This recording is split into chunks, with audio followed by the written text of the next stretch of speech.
Yeah, and I And guess I'm gonna be quiet because YouTube is gonna mute me for whatever reason, and I'll put the thumbnail in the title while you gotcha. guys are talking.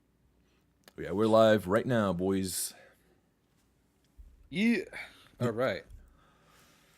Yes, All right. Cool. sir. Yeah, I see it. I see it. I see it. I see it. Let me check. Yes, sir.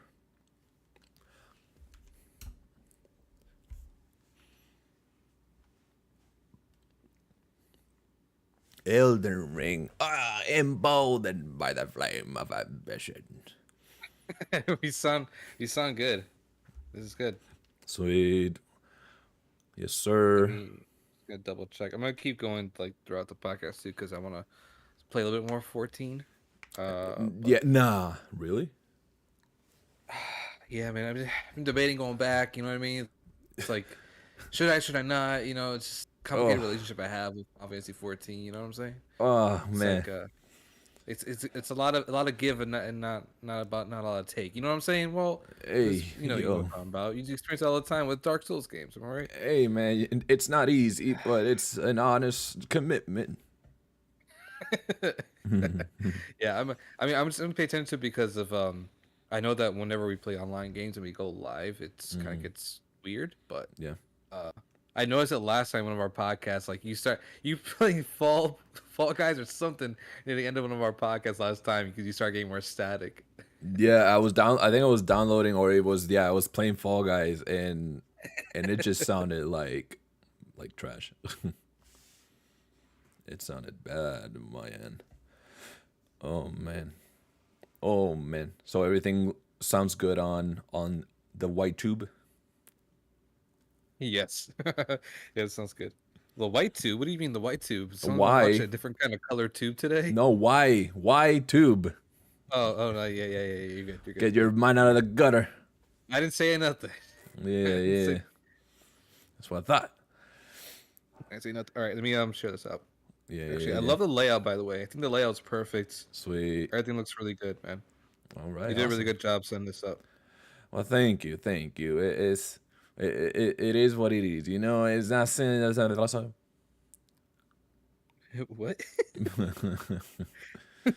Is he cut It's out? crazy because like you can tell this is not a fanboy, but like there's a fan tier maker because look at both Soul and my icons. It's Lady Maria and a hunter. Yeah, no, y'all, it's degenerates. There's some What is FromSoft it? fanery. Degenerates, man. Crazy, Let's put crazy out this. here. All right, let me tweet this out. Degenerates, says the man with the face and a mug that is advertising a game. There you go. I was hoping you would actually say something. Hey man, that's one of my most prized possessions, man. I got Yeah. a lot of likes and tweets on the Twitter first when I was on there. First, Twitter first. That's crazy. You crazy boy. Elden Ring. Elden Ring. So let's go to the boss of Elden Ring. Thank you so much for coming here. Thank you so much for coming to the tier maker. Elden RNG. That's about right. Elden RNG. That's I funny. just coined it. I just coined a term. Oh, great! I love it.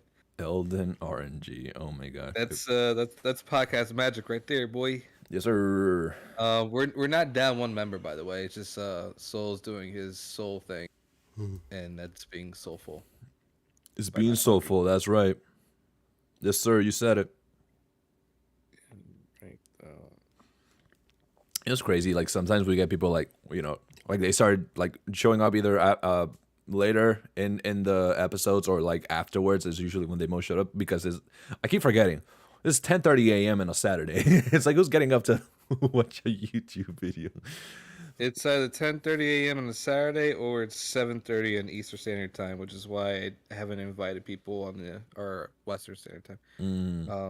That's why I haven't invited people on the West Coast because who's gonna get up at 7:30, 8 o'clock in the morning? For a podcast? Exactly, bro. Like, listen, it's a very odd, very specific time of day. Yeah. Well, that's what we gotta do. It is what it is. just for because I think Soul works later, so Yeah. that works out. But I mean, while he's doing this thing, I mean, we haven't officially started the podcast, but I can start talking about one of the things I wanted. Um, well, I last night I actually watched a movie for once. Surprise, What? surprise! I didn't play a game. I watched a movie. Mm. I watched Prey on Hulu. Whoa! I want to watch that so bad, man. It's all right. My too long didn't read review TLDR, is yeah. yeah. It's fucking awesome. Okay. It's a great movie. I hear It's it's a one of the great better like Predator movies. 100%. Yeah, yeah. I mean, I haven't watched all of them. I watched Predator 1 and loved it. Didn't Mm, watch 2. Watched both of the AVP movies, and didn't watch Predators because I heard it was like really bad. Um, yeah. Well, then with the I saw Keegan. some. Yeah, I saw some posts of it, and I was like, or clips. I was like, it's whatever. But this one, much more interesting. It's definitely more of a cat and mouse sort of game. It feels like the first one where it was much of a hunter hunting, these two hunters hunting each other and trying to outwit each other. Except with this spin on it for Prey was that it's a Comanche female uh, Indian Mm, who, and this is based like in the early 1700s too. So what she's trying to do, her whole kind of motive for throughout this entire movie is to prove that she could be a hunter, that she could be, you know, one of the guys essentially that like always like downplay her and because she's a girl and stuff like that. mm, So it's really just about her becoming a hunter and on top of that becoming a survivalist too and like really learning to adapt to like your environment and stuff like that. And it doesn't go too much into environmental survival, but it's more like again the hunter and cat and mouse kind of game with her and the predator. And it's really cool. Like I love the design of the predator. The kills were awesome. The sound design was insane. Great fight scenes too, man. Like there's some like really good to great choreography between the fight scene and the predator and a couple other people. ooh. Good story too. The girl is badass. Oh God, hold on, I'm forgetting her name. It was I think Amber Myth Thunder. That's her name, Amber Myth Thunder. That's such a cool name. She's a baddie, man. She's a Yeah. baddie. Yeah, Yeah. I'll say it right now, she's a baddie. She's just absolutely just amazing in the movie. So, the movie's on Hulu for anyone that's interested. To go check it out. It's a new Predator movie. It's not as gory as I was expecting it to be, Mm. but still it got some really good kills in it, some good fighting, good action, good story. Overall, it's a solid movie. Definitely worth the time. Excited, man. It's on Hulu and Disney Plus, right? Yeah, well, Hulu is part of Disney Plus, but yeah, I Right, see what right, you mean right. by there. Because I don't have, But yeah, I don't have Hulu. yeah, it's on Hulu. Mm. It's definitely worth just like even getting like a free sub just to watch that movie because it's actually really good. Nice. Hell yeah, man. But yeah, as far as the Predator movie Yes. goes, it feels really refreshing to kind of have like a really good monster movie again. Mm-hmm, mm-hmm. And what better way to have as the Predator? And yeah, he's really badass. Yes, sir. It's like one of my favorite just fictional creatures, you know? Same, yeah. That's the reason why I got into the AVP movies because I saw the Predator. I'm like, this guy's badass. Like Yes, this sir. monster looks really cool, and then when he takes off his mask, it's even more horrifying and monstrous. Like who would have thought? Um, and then For sure. he's in MKX, dude, like the Mortal Kombat X, and Ooh. that was just a dream to have Alien, Predator, Jason, and Michael Myers, not Michael Myers, Texas Chainsaw guy, Leatherface. That's his name. Love it, yeah, yeah. Yeah, have him to have all of them in one video game was pretty freaking cool. They could have elevated that by putting Freddy Krueger, but he was already in it, and Mortal Kombat. It is what it is. All right, Yeah. I'm good. Sounds All right, cool, good, man. boy. Yeah, man. So, are you gonna watch Prey? Are you into Predator at all? No, I'm not. Oh, it's a good one, man. It's a really good movie. You would like the lead actress. Atrix. Atrix. Actress. That sounds like a League of Legends character. Speaking of that, I actually watched the first part of the documentary for Arcane. and it's really good. I didn't realize that the League of Legends trailers were like mega hits. Yeah, I mean, Oh, our yeah, our Like boy here like has reacted to 60. them. It's our I know, but it's our most viewed reaction. I know, but like I understand that, but I didn't expect it to be like 60 million views per video. Dude, they make some insanely high quality videos. It's like Blizzard. Yeah, I gotta watch them because I didn't realize that they You were. should, I didn't realize they were that popular. Like I knew they were popular, but I didn't realize they were. yeah, you should react to them content. You know, I was thinking about that too. I'm not gonna lie. we should react to them. I haven't seen all of them. I was thinking about that. Yes, sir. Not gonna lie. We won't All talk right, as long guys. as Soul though, but Yeah. All right, you guys ready? Yes, sir. yeah, we're good. Okay. So this is a bit of a weird episode. Let me preface that. This is what are we? Episode 72, right? Yes, sir. Yes, sir. Okay. So yeah, this is episode 72. But it's a little unorthodox because it's not going to be the usual. Oh, we take the news of the week and we bundle them up into topics and then just discuss them. No, this is a fun little diversion from that typical podcast. We are going to be ranking the bosses from Elden Ring, discussing what we like, what we dislike, and putting them in the proper tiers. Man, it's gonna be a fun time. So sit back. What's the saying? Pop open a cold one or whatever. Yeah, yeah. It's Uh, Saturday. You got to yeah, pop a yeah, cool one with the that's right. boys. You know. Right. So do that. Sit back and enjoy, man, because this is gonna be fun. Let me introduce the panel members. We got our usual little band of misfits here. We got Macho here. How you doing, man? What's going on, everybody? I got my what's the word I'm looking for? My UGG boots drink with me right now. The caramel cold brew, and it's cafe. So I'm ready to get this podcast started. It's a good day, fellas. Good day. Started with some gaming. So woke up. It's a beautiful sunrise morning. Thinking about how I'm gonna destroy these Elden Ring bosses in this ranking. I'm really excited. Oh boy. I'm someone. I actually fought every single one of these. So It was crazy. I had to watch a Elden Ring boss like video just to actually remember who I fought and everything. But regardless, man, it's gonna be fun. I'm really excited for this, and yeah, man. Walt, what you been up to, buddy? me? Oh man. Stretching. So introduce yourself, man. I've Introduce yourself, man. Oh nah, you don't tell me what to do. I ain't doing nothing. Nah. So listen. I'm good, man. Yesterday I finally got my bachelor's. I'm Yes, sir. done with that part of my life. I'm Thank you right now. off to better things, you know. I've been gaming. Hopefully. Yes, sir. It's a must. It's a certainty. I'm gonna.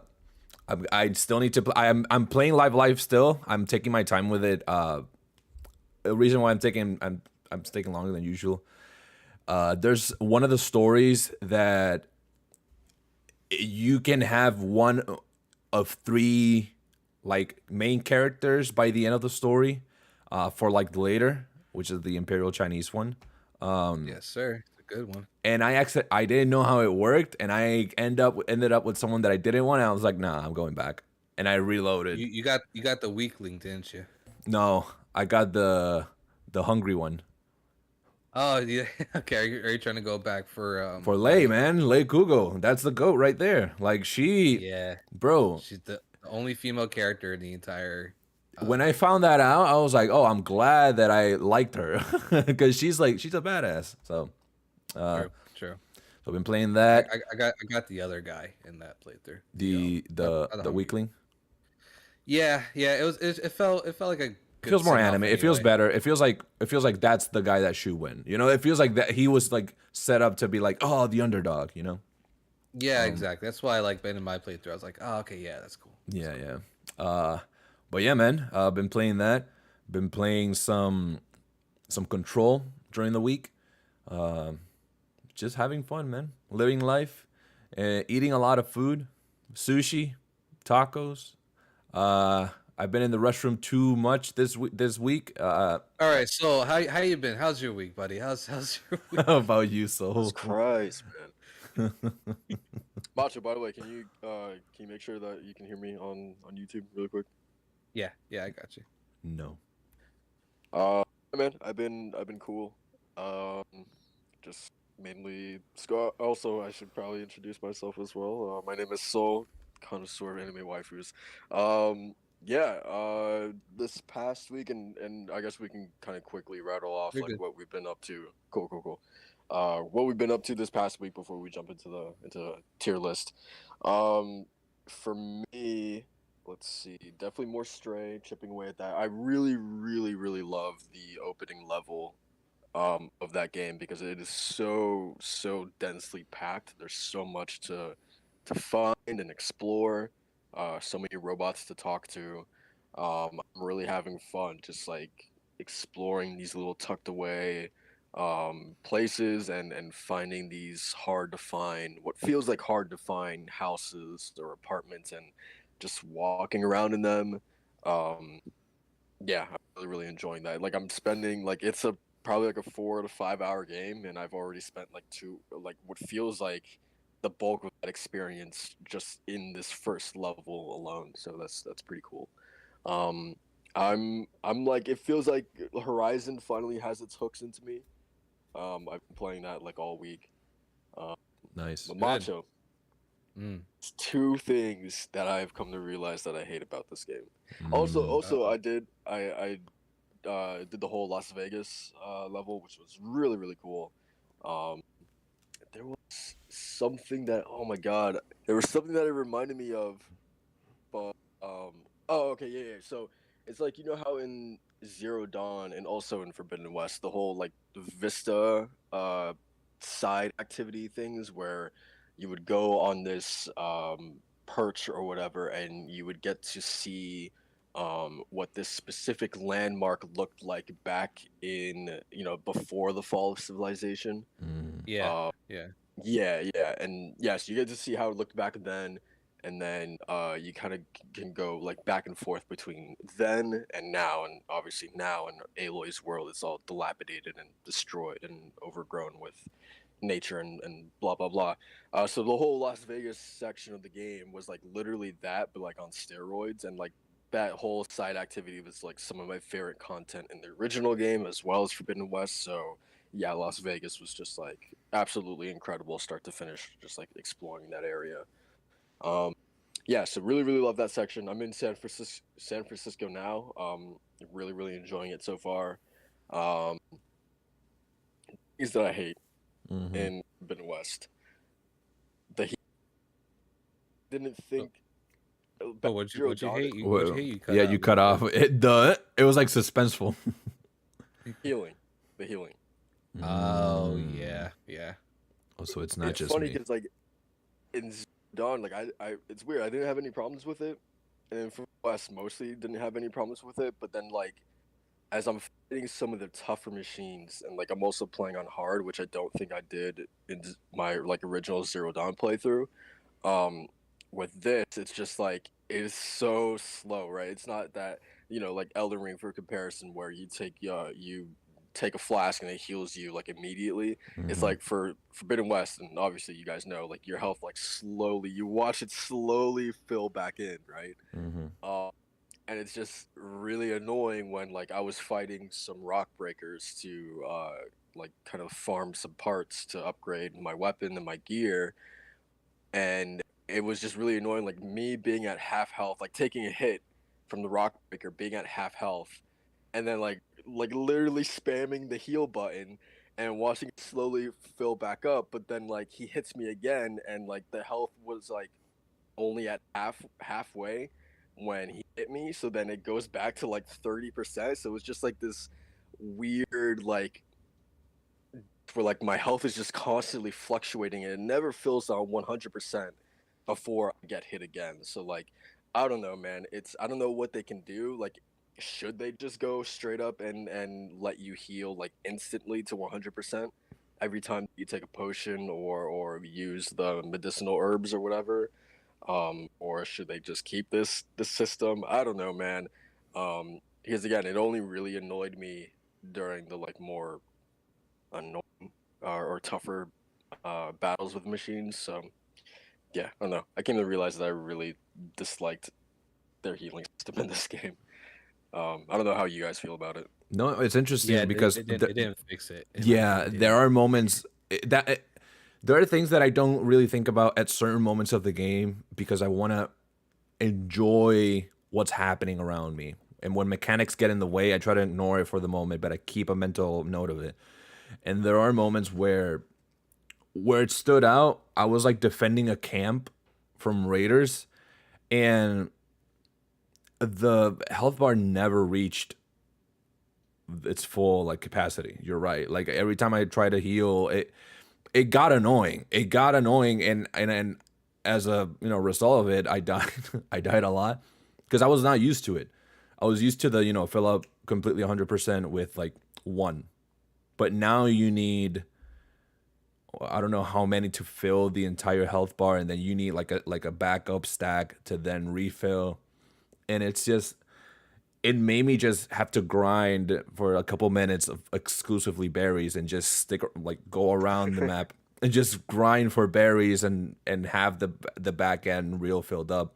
But it sucks because when you do fight a very very annoying machine and everything just runs out, you have to grind again. It reminds me of the good old Bloodborne days when I had to grind blood vials in the little plaza.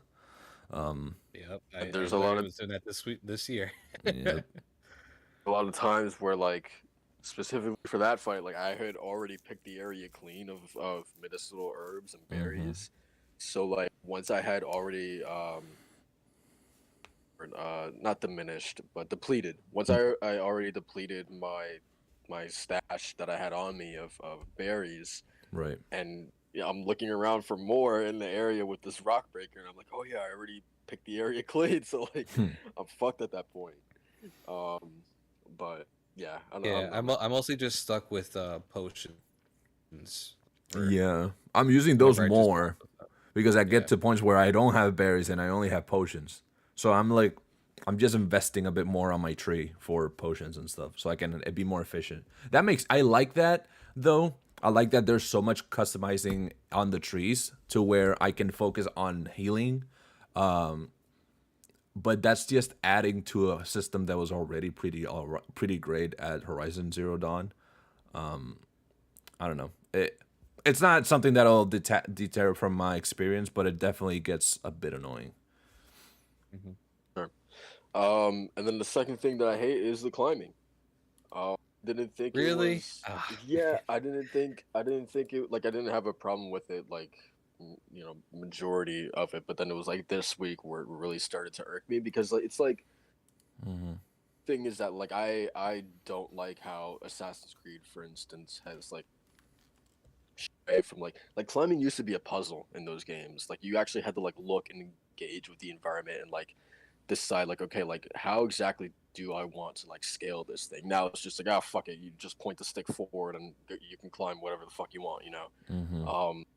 But with Horizon it's this weird middle ground where like you can't climb everything but you can still climb way more than you could in the first game, and it makes for this weird like immersion breaking thing where it's just like there's a ton of shit where I'm just like, Ayla, you can climb that. Like surely you can do that, right?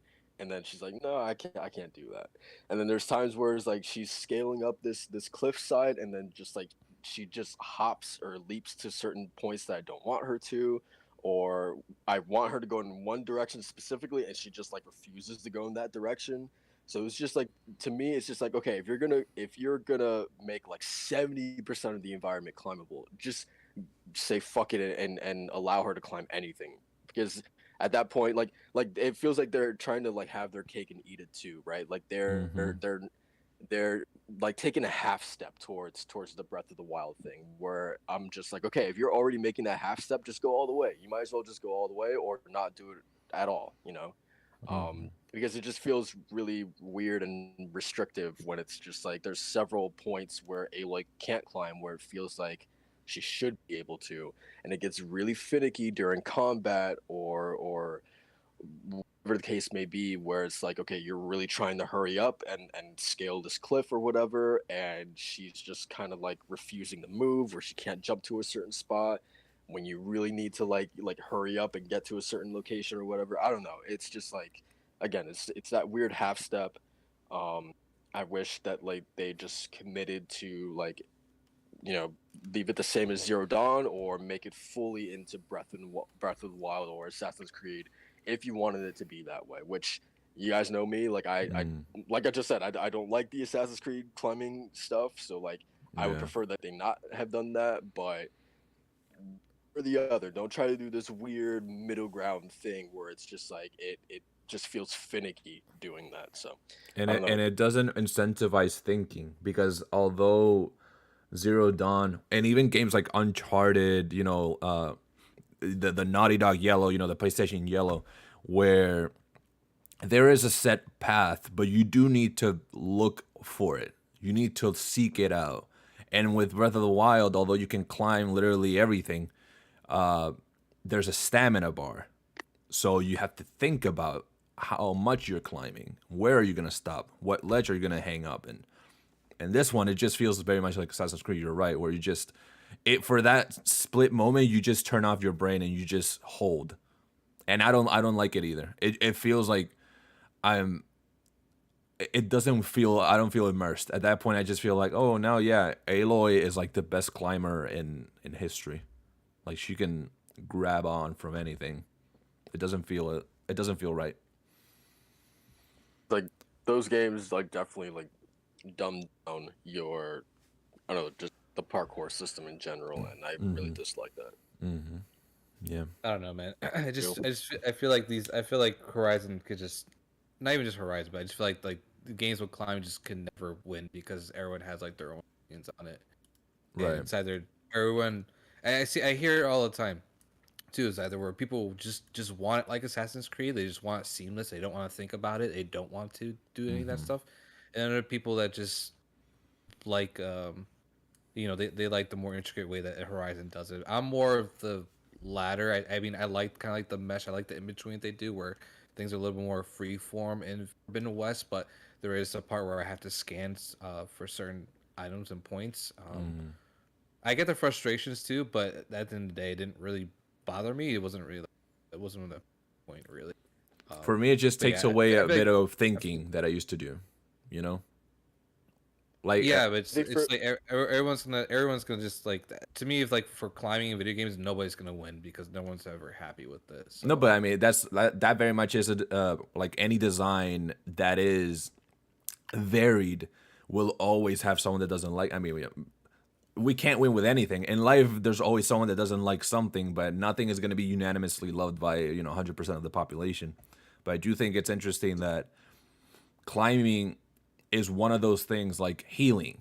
Like, where do you hit? Is it on the X and square, or is it on the trigger and bumper?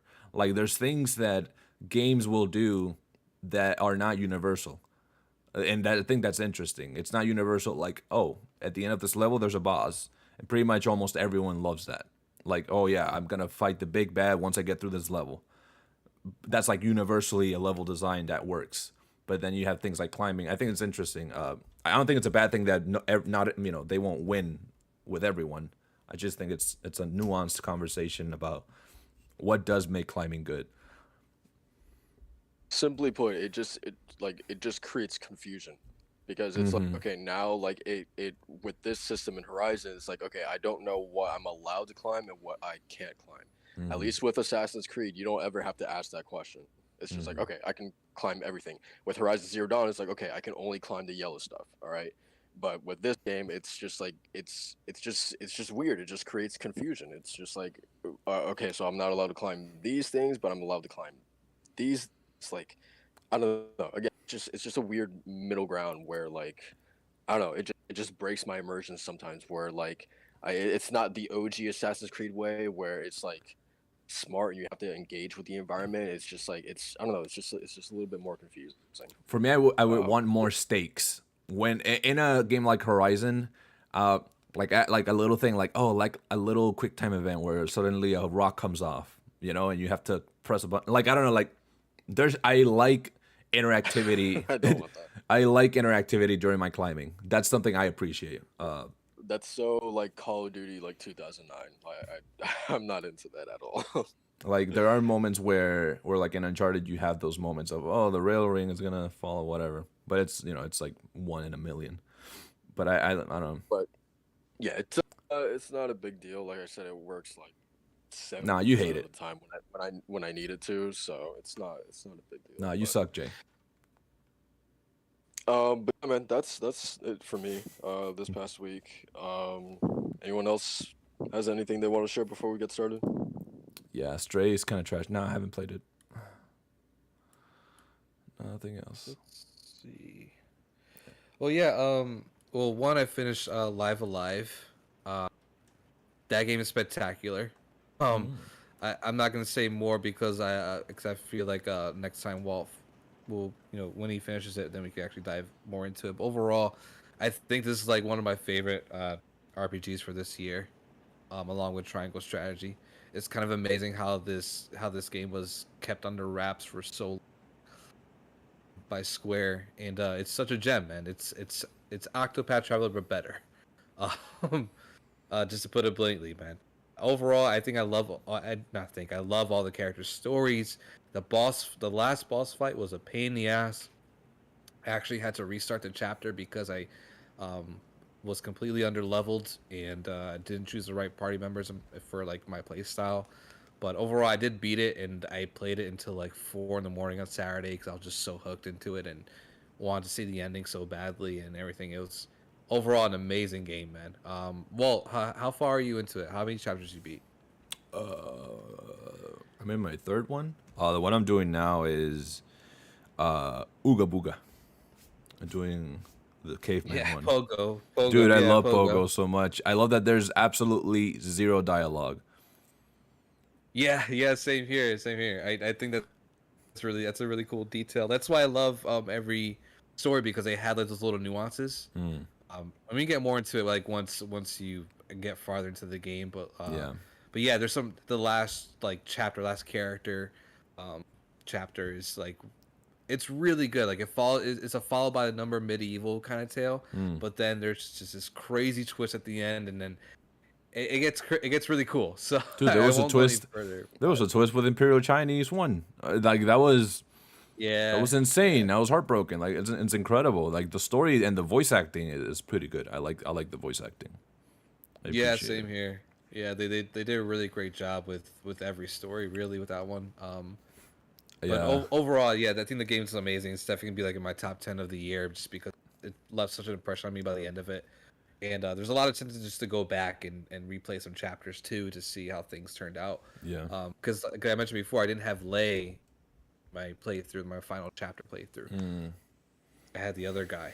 So it was interesting to kind of see that kind of growth there and see like him going from being so like introverted to now finally having some courage and tackling on whatever it was at the end. Again, being vague for a reason here, but Yeah.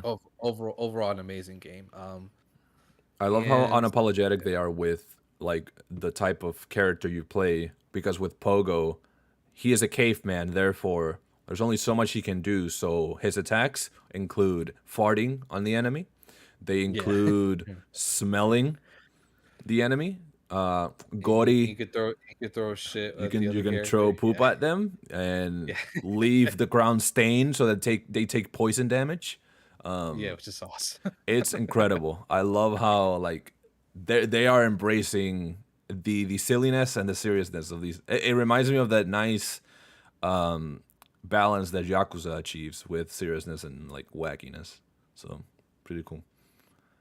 Yeah, for sure, for sure. I also been playing a little bit of Xenoblade 3, but I'll get more into that, I guess, a little later. Right.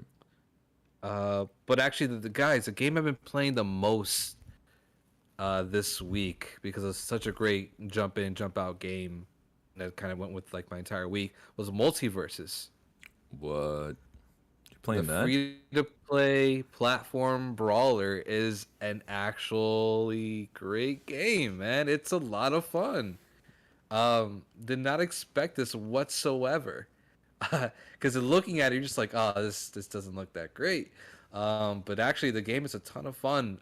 It's one of those fighting games that's really easy to pick up and hard to master, so to speak, because every character is obviously different, but also every character is part of a class that has they have their own tool sets that come with each class that's in the game.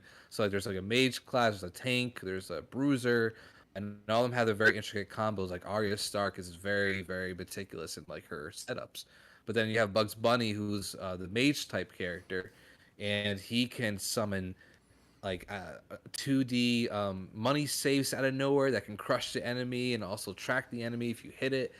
He can also send out like an Acme rocket. He can dive into the ground and pop up and do some, like, a couple combos from there. So like the character I've been playing the most has been Bugs Bunny because I wanted to play as characters that just weren't in fighting games before.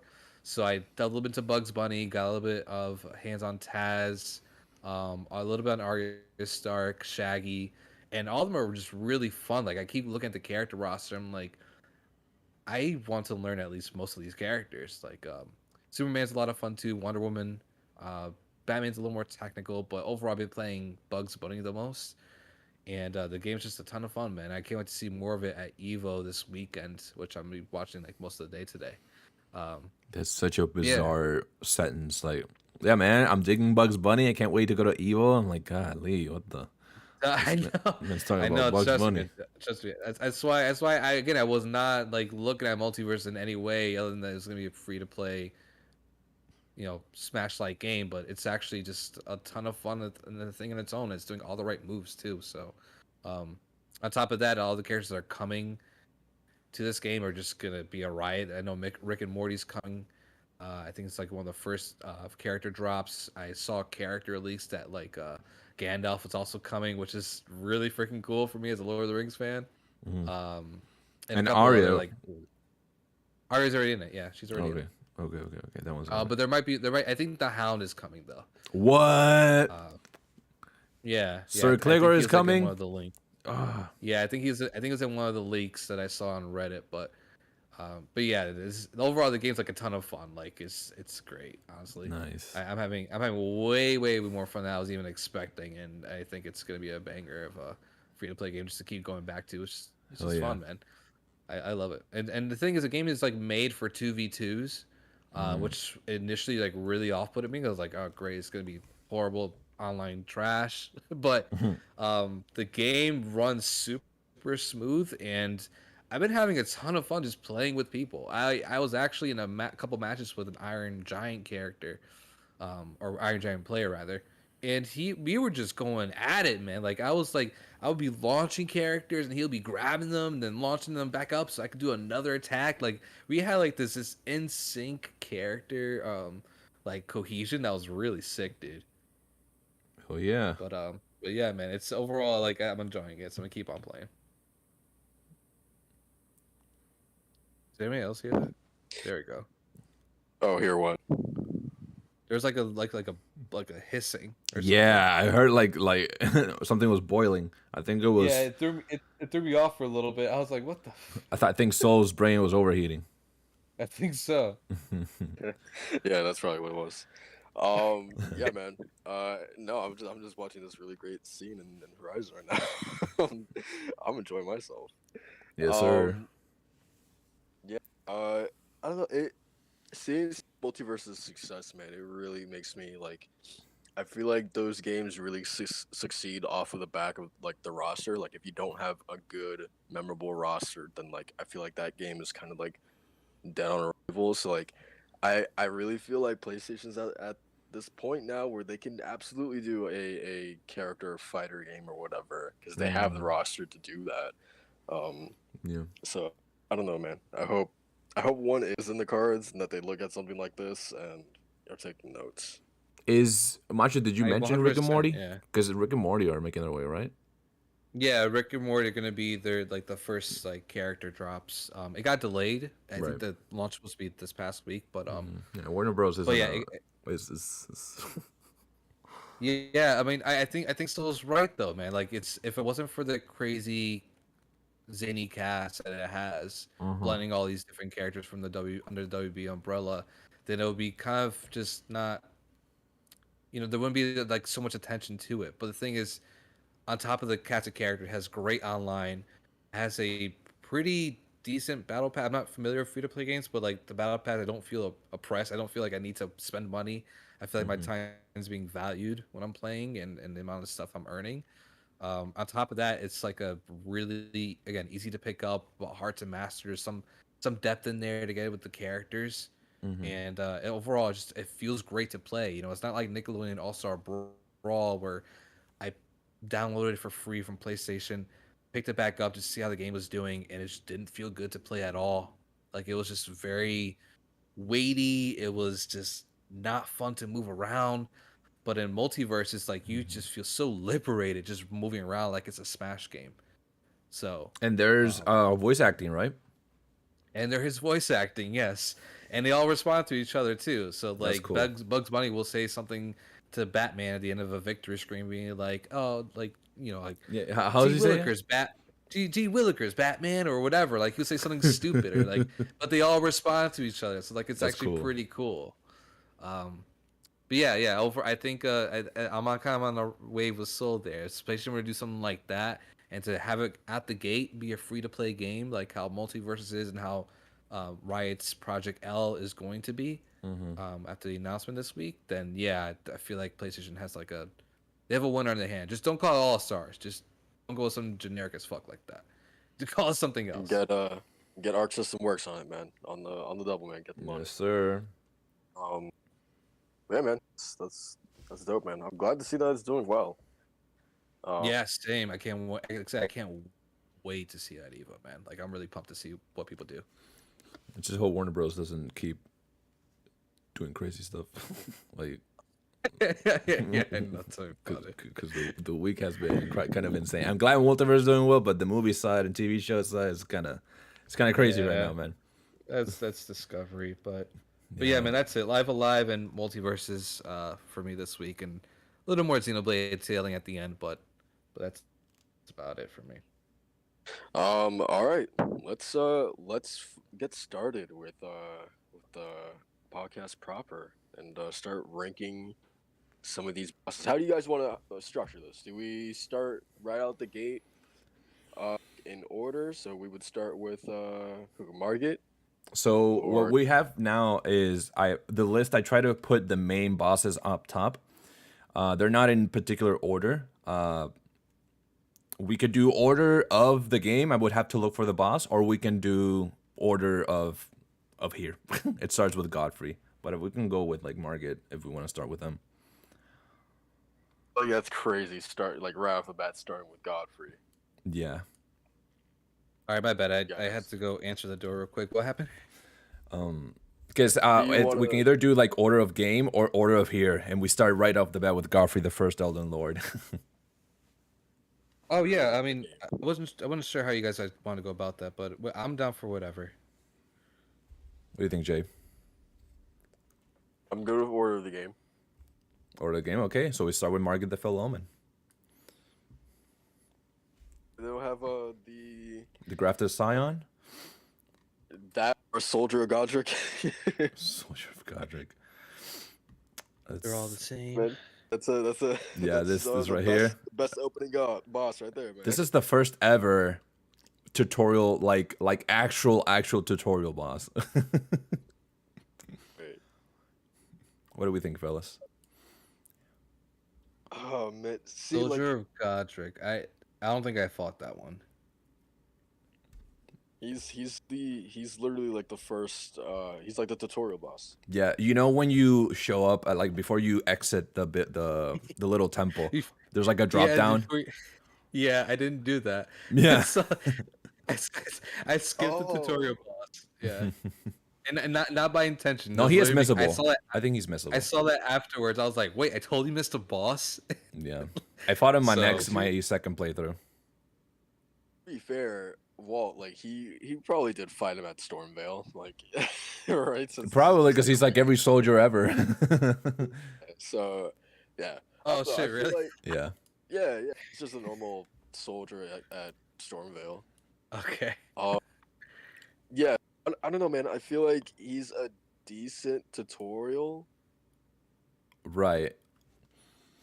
but like If anything, the tutorial, like for me, Grafted Scion was like, oh, that, yeah, you're not. Like, I feel like Soldier of Godric, he felt like a filler, but I think he served his purpose, and I think that's good. If anything, he could go like right in the middle because of his purpose, because of how he introduces the whole like boss situation. If you get to him, because a lot of people missed him. Man, like general I like combat. his get up. I like his get up. It's just weird. It's in a cave of all places. Yeah. I just like, I mean, like you said, Walt, with his purpose, he definitely serves the purpose of like teaching you sort of the fundamentals of like he's the first like Margit is the first true test, but it feels like this one is sort of like a practice, like to get your Right. feet wet in the combat, and he serves that purpose well. So like, again, I don't think can you scroll up a little bit and show the tiers? Oh yeah. I mean, there's all of them. You know, I'm looking on the Discord screen, so maybe that's why. Let me see. So yeah, I feel like he's middle of the pack. Like he shouldn't be So in good, okay. It's actually. what? It's good. It's good. Like too much. Like I feel like he's just like okay. You know what I mean? He's mediocre. So we can He's make mediocre. it. We can make this section okay and then mediocre. because if we're again, I know we probably shouldn't compare it to other from soft games, but like the Bloodstarved Beast, not the Bloodstarved Beast, the first boss from Cleric Beast. Bloodborne, the Cleric Beast. That's your tutorial boss. Right. So let's do that. Let's compare it to other tutorial bosses. If it's that, it's mediocre. Because let's be honest, I think like even Gundix, what is it, Gundix or Ludix, the champion in Dark Souls 3 is like phenomenal tutorial boss. Then Right. I would compare Margit to. I think Margit is like the true like tutorial. He was my boss. tutorial boss. He But, was like, mine. Margit, yeah, Margit is like I think he's more comparable to Unix Gundyr and God, even Father Gascoigne. Yeah, like I learned. I mean, I don't know. I didn't fight the first soldier, Yeah. or soldier of Godric rather. Yeah. But fighting, I learned a lot more. I mean, obviously, but I learned a lot of the game's mechanics just through Market and like how bosses, like it's a good primer of what bosses are gonna be in Elden Ring, and even So learning yeah, like the summon system too, which I didn't even know about. My fiance's like, hey, you know, there's like a little summon thing on the ground, right? I'm like, I did not see that. so we don't need to spend this much time on Soldier Godric. I think he's okay. We're that. Yeah, it's He's just the fact fine. that some of these are gonna be this case where maybe one of us didn't fight him, so whoever did fight him, then we'll like determine whoever goes. But Margit the Fellow Omen, I think he can go at great. Ludwig tier, I want to save that for very specific bosses. But I think Margit is a great introduction to the game. I overall agree. He does a lot more good than bad. My only major complaint is that one like 3-hit combo that he has. The one where like the second hit is like that backhand knife where he just like randomly pulls out a knife and always catches you with that attack. Because I feel like I can like whenever he busts out that combo, like I can always roll through like two of those attacks, but no matter what, I will always be hit by one of them at the end of the day. You needed And to then like the jump. last problem with him is that I just feel like he doesn't always make it clear when his attack combos are finished. There's a lot of times where I feel like he just it just seems like he's done and then immediately just jumps into something else. So like I don't know. I feel like sometimes it deters you from going in there and punishing him. Right. But other than that, I think he's fairly solid for, um, the tutorial boss or whatever. What do you think, Macho? Yeah, I mean, I loved him. I thought it was a lot of fun, and again, it helped me with my classes too. I was gonna be a hybrid Darth Maul, uh, Jedi Sith class.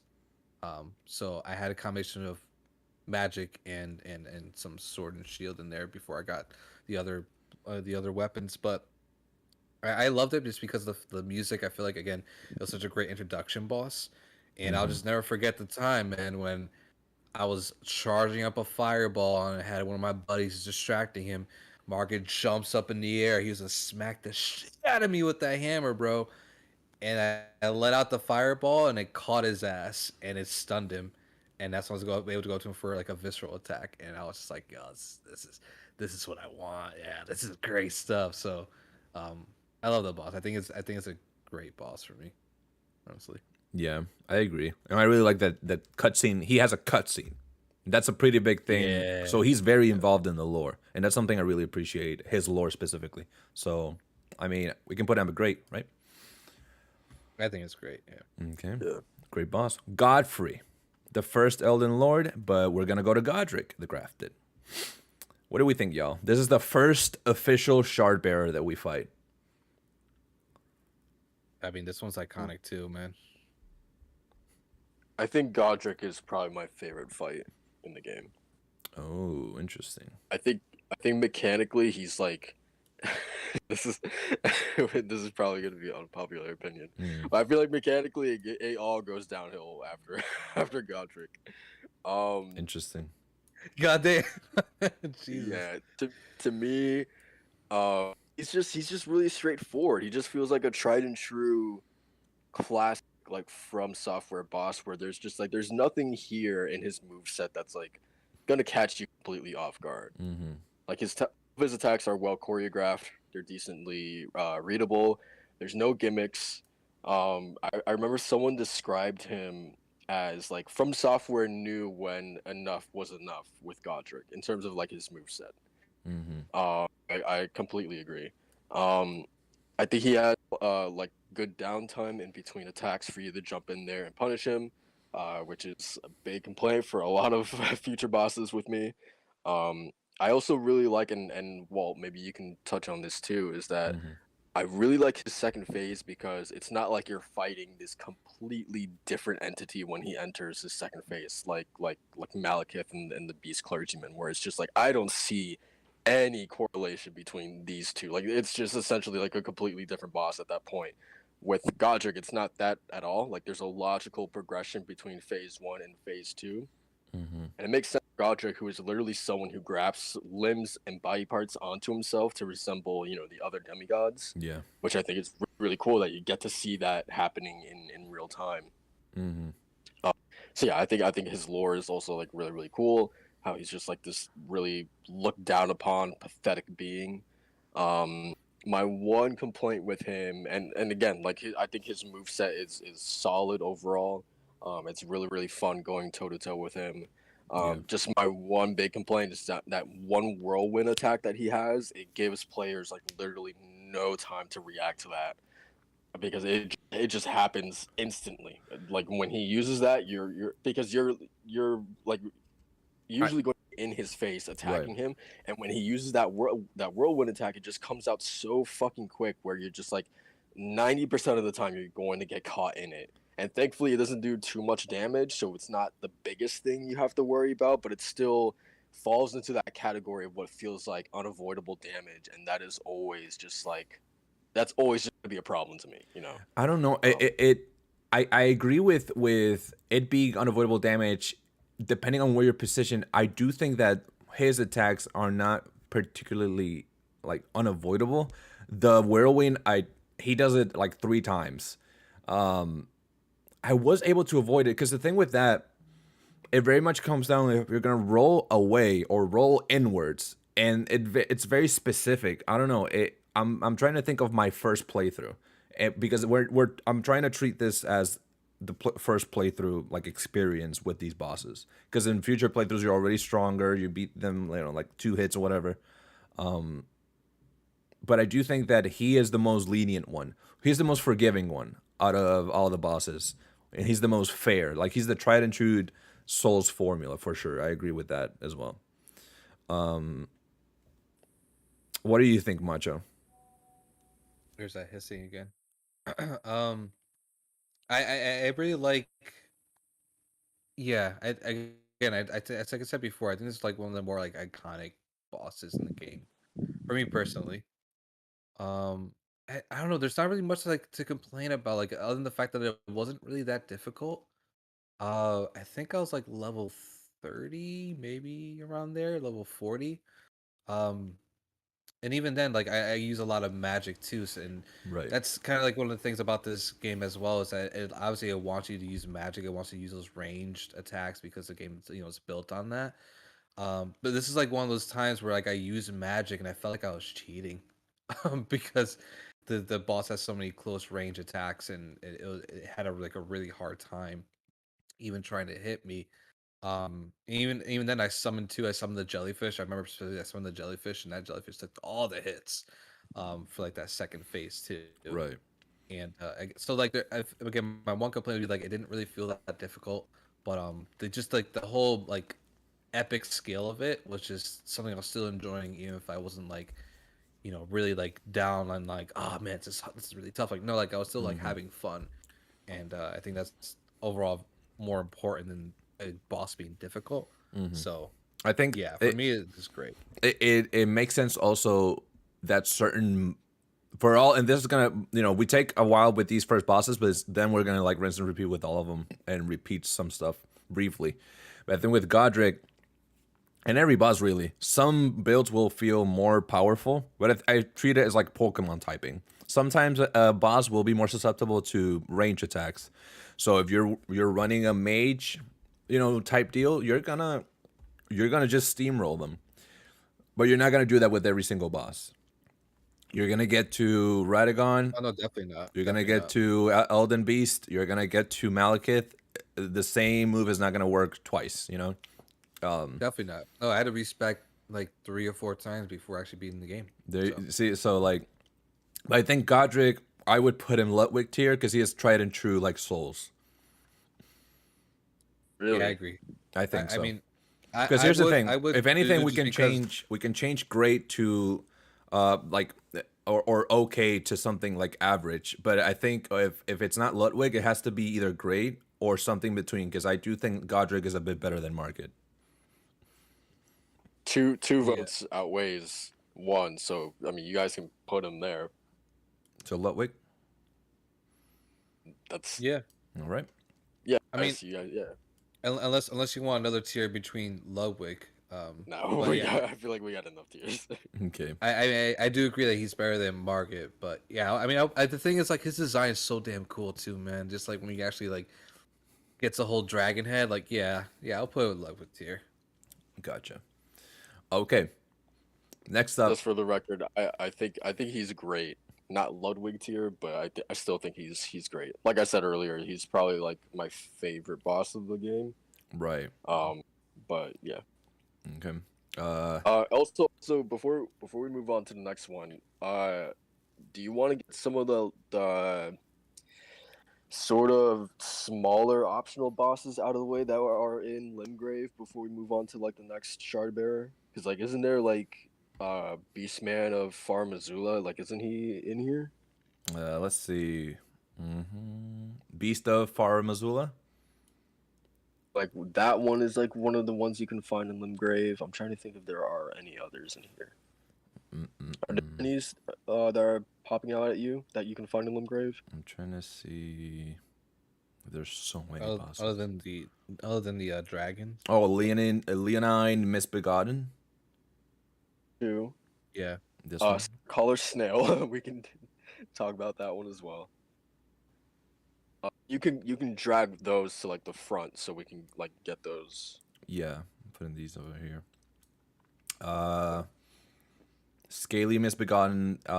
Is that one in Lingrave? Yes, I don't know why, but the name Misbegotten fucks me up every time I hear Yeah, it. same. I don't know what it means. I never. Some of these I'm just like, yeah, that's fantasy. Patches is around here. Rune Bear. Is the Rune Bear there or? I'm not sure, but yeah, I don't know where you can find him like as a boss, but there are room bears like several in Limgrave. So Okay. fuck it, you can just put him up there. Yeah. Let's see. Okay, let's work with these for now. Okay, Leonine Misbegotten. That's the one you find on the bottom fort, where in the Uh, entrance you meet the blind girl, and she's like, "Oh, my father's in there. Can you give him this letter?" so, Yeah, that's a good castle. I like that one. Yeah, same. Um, This is the first that time that. I encountered this enemy type. But Um, just to be clear too, this is the one like you find on like near the beach, right? yeah, Okay, yeah, yeah. He's very yeah, aggressive. yeah. He's a fun boss. I think he's a fun boss. Well, he's not a major boss, but he did feel like a good end to that little fort. I agree. Yeah, I agree. This was also a lot of fun because of the memory of actually getting my double-sided blade on this one for my Darth Maul build. And before I actually engage in the fight with him, I put like a fire spell on the sword, and it looks so badass. And then I just go ham on the guy. And overall, I really like his move set too because every swing that he did, not that it was just like predictable, but it felt weighty and like you were gonna absolutely get messed up if he hit you and got you in a combo. Um, Overall, yeah, I feel like it's a good small boss. Nothing too crazy. Is more of like my memory of it that's favoring it more than the actual boss itself. Um, I agree. so overall, I think it's like a good okay boss. What do you think, Sol? he's weird because like I do think he's like he was like the beginning to me, or like one of the earliest signs of like just this insistent on of bosses just being way over aggressive. I didn't Mm, have much of a problem with that first encounter with him in the Weeping Peninsula, mm-hmm. but it's like, and this is another huge problem I have with this game, is that you see Leonine Misbegotten several times in the overworld, Yeah.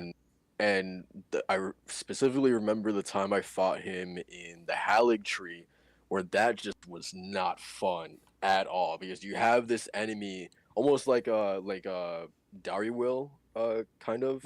But like in this Mm-hmm. instance, you have Misbegotten. You have to fight him in this like super cramped, almost like little hallway, and it's just not fun because it's this enemy who's just jumping all over the fucking place. He can soar up into the sky, and he's doing these like fucking 3 hit combos, and immediately jumps into another one. And it's just like, if you don't have like the proper room, that's why for me it worked the first time fighting him, because you had this huge beach area to go up against him. Mm-hmm. But like, I just found like that last time that I fought against him in Halig Tree was just like not fun at all, because like his move set just like was not uh conducive to the area that you were fighting him in. Mm-hmm. So that's like my last memory of him, and that's probably why I just don't have the best opinion of him at all. Right. um Overall, I think he's fine again in that first instance that you fight him, but like the subsequent ones I just think really takes away, um I don't know, just making him special, I guess. Okay. Then I think I, I'm going. I'm putting him going at a. okay is like the right way then, right? Well, what do you think? Well, like I could put him in mediocre too No, I think he's because okay. 'Cause here's the thing: my memory of him. He was the first one to introduce me to that enemy type, and I think I did enjoy that fight and that overall. Plus, he gives you the grafted sword when you beat him, and that's like one of the best swords in the game, and one of like the like legendary armaments or whatever. Um, so yeah, that's true. I think he's okay because he's nothing special, but he gets the job done. I think. Yeah, that was actually that's no different top for a spoiler cast. Never mind with that. Yeah. The whole rewards thing is like I got a great sword, but I can't use it till I level it up like 50 more times. But Yeah, that's besides yeah. the point. That's a different discussion for sure. Spirit color snail. So I didn't even know that was a boss. I fought like a bunch of those Put regulars. put him at fucking filler. This is stuff. This is stupid. Like it's ridiculous because there are moments where you do fight a boss that it's just this snail summoning some enemies. It's ridiculous. It Patches. feels like it yeah, really quick. It feels like the witches of what's it called? Hemwick. Yeah, it Yeah. just feels like that. Yeah. It So feels yeah, fuck 'em. gimmicky. It feels a bit unnecessary. Iconic. Patches is in every single game that FromSoft has made in some form or another. Specifically the Dark Souls games. And I think also Demon Souls. He's in that. That's like the first time he showed up, I think. Nice. We got our first comment. Base tier list. Based. He's lightweight tier, right? No, I'm kidding. I appreciate your contributions, good sir. What do we think? Who's next? Patches. Patches. I didn't fight that little idiot. So Yeah, he's an y'all idiot. were- He's always tricking you. I think he's mediocre. He's just a piece of shit. But I think he's not mediocre for design. He's just like he's a piece of shit. I have no It's, opinion. I didn't even know that was a boss. Yeah. like a NPC boss. So Yeah. like NPC type boss. So he's just like whatever, you know. Mhm. Yeah, all right. Yeah. So Okay, we what's the moving next on one? then? Yeah, I got no opinion on it. Okay. So rune bears. Rune bears, you find them all across the land. Sometimes they are, I think, a boss or just a mini boss. I think this is one of the better enemies of the game because it's just a big bear that is very What? aggressive. Yeah. I think he's like simple and is very difficult. Nah. Yeah. Yeah. He's yeah. I hated these things every single time I came across them. Because they in must the you open up. world. They're fucking awful to fight, in my opinion. I think they're like they are one of those, yeah, they are. Oh, I think they fall into overly aggressive enemies. they yeah, do. They but do. No, you're I- right. But I kind of appreciate it though, because Mm. I don't know, when I was watching Prey last night and the bear was just going ham on the predator, I was like, yeah, this reminds me of Elden Ring. Yeah. Like, It's like a grizzly. Like, what do you expect from like a grizzly or like just a bear in general? Like, you expect it to be extremely aggressive. And in Elden Ring, if you just put a normal ass bear, you're gonna be able to kill it in nothing. But put a rune bear, nah, you're gonna have a bad day. yes. So were you bothering one that was trying to get at a tree that was like on its hind legs? Were you bothering one of those? He was scratching his back. Yeah. What? Yeah. You said you say yeah. No, wait, can you hear me? No, I can. Yeah. If I was bothering it? Yeah. Were you bothering? It was trying to like scratch a tree or whatever. Were you bothering one of those? Yeah, yeah. And then there's Yeah, it also was one. fucking hungry. Why are you trying to bother for? Leave it alone. It's just fucking way too aggressive. Like No, I hear I you. don't know, man. Like it gets into, again. This is like my problem with like a lot of these bosses, that it falls into the category of just not being fun to fight. Like I should be excited when I come across like some of these enemies. Like I should be like actively excited to fight them, not avoiding them at all costs. Like I saw them That's in fair. That's fair. Do you want to in make the a not open fun to world. fight? Because there's a lot of those. I feel like we're gonna get to a lot of those. Do you want to make a not mean, fun to fight tier list or like section? We could add a frustrating tier. I think that's a good like middle ground or whatever. Because I would definitely put Ruin Bear in frustrating. Let's make it. Put Crucible Knight in frustrating as well. Yeah, that's actually fair because I fought one room bear and I didn't fight one for the rest of my playthrough. Exactly. So Yeah. that's a fair assessment. I would have to concur. Who else are we putting here? Fucking Crucible, no. Crucible Knight, but I mean we can wait until we get. Yeah, to well, we'll get to it.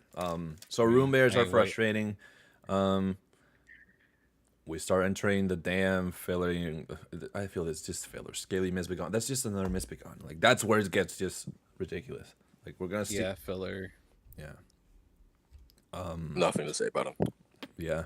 Well, let's choose it random here. I'm just gonna choose one over here. Lion Guardian.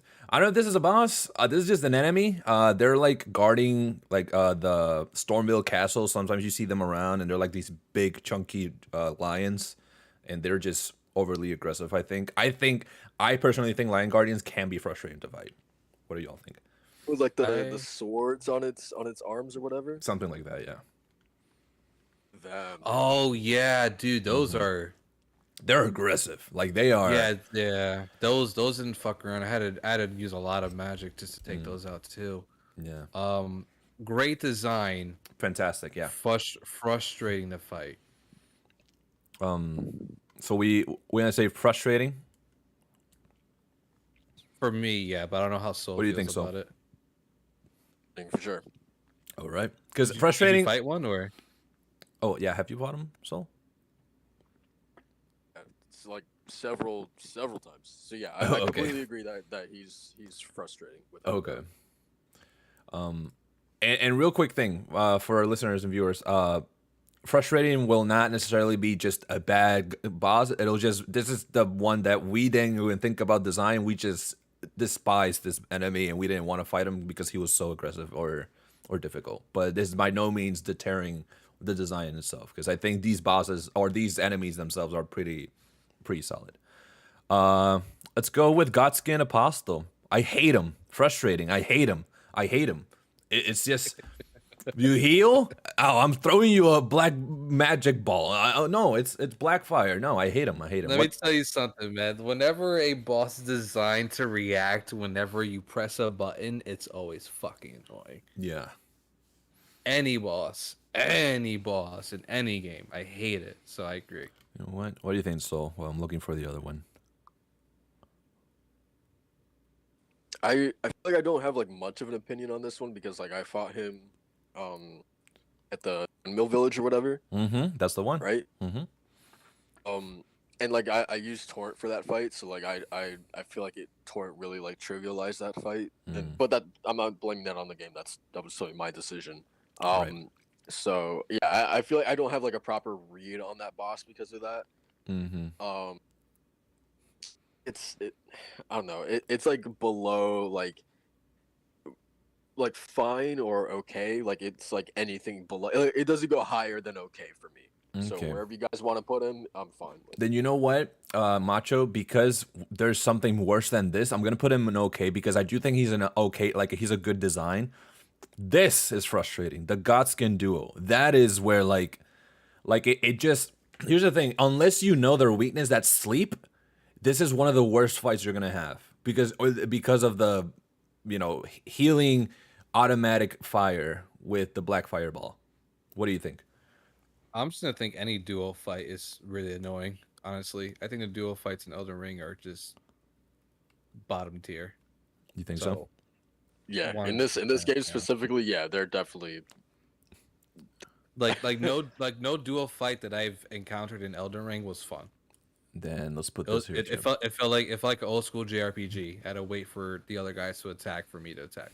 Yeah. So we put in these in frustrating or mediocre because I put Godskin Duo and Valiant. Right now, Valiant Gargoyle. That's the worst enemy in the game for me.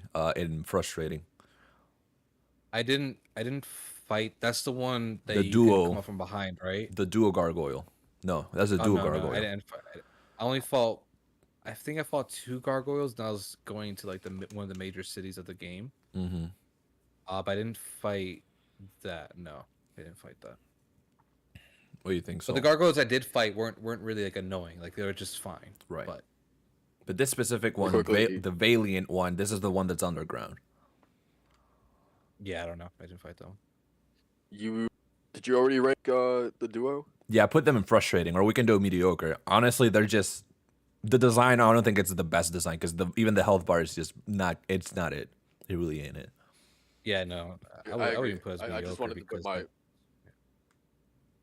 because my 2 cents on them was that like, yeah, it's a classic thing of like why Ornstein and Smo work so well is because like they both complement each other, and with Godskin Duo, it just feels like From Software just like they didn't even give this a single fucking thought of putting these two bosses together. Like they were just like, you know what, whatever, just put them in there. They really don't complement each other. They're both aggressive as hell. They're both always like coming at you no matter what. Um, and then you have like, and then we can talk about this with Godskin Apostle, the fat one or whatever. He has that one attack with his belly. It's like a belly AoE, and that's like nigh like undodgeable. Like you will always be hit by that one attack no matter what. And to me, again, unavoidable damage is a cardinal sin in these games. So yeah, this fight sucks, man. It's definitely frustrating. So yeah, Yeah, on top of the double health bar stuff, that was just ridiculous. for sure. But as far as the gargoyle, yeah, I have no opinion on that really. Are you there? Yeah, Oh, can you hear I'm me? here.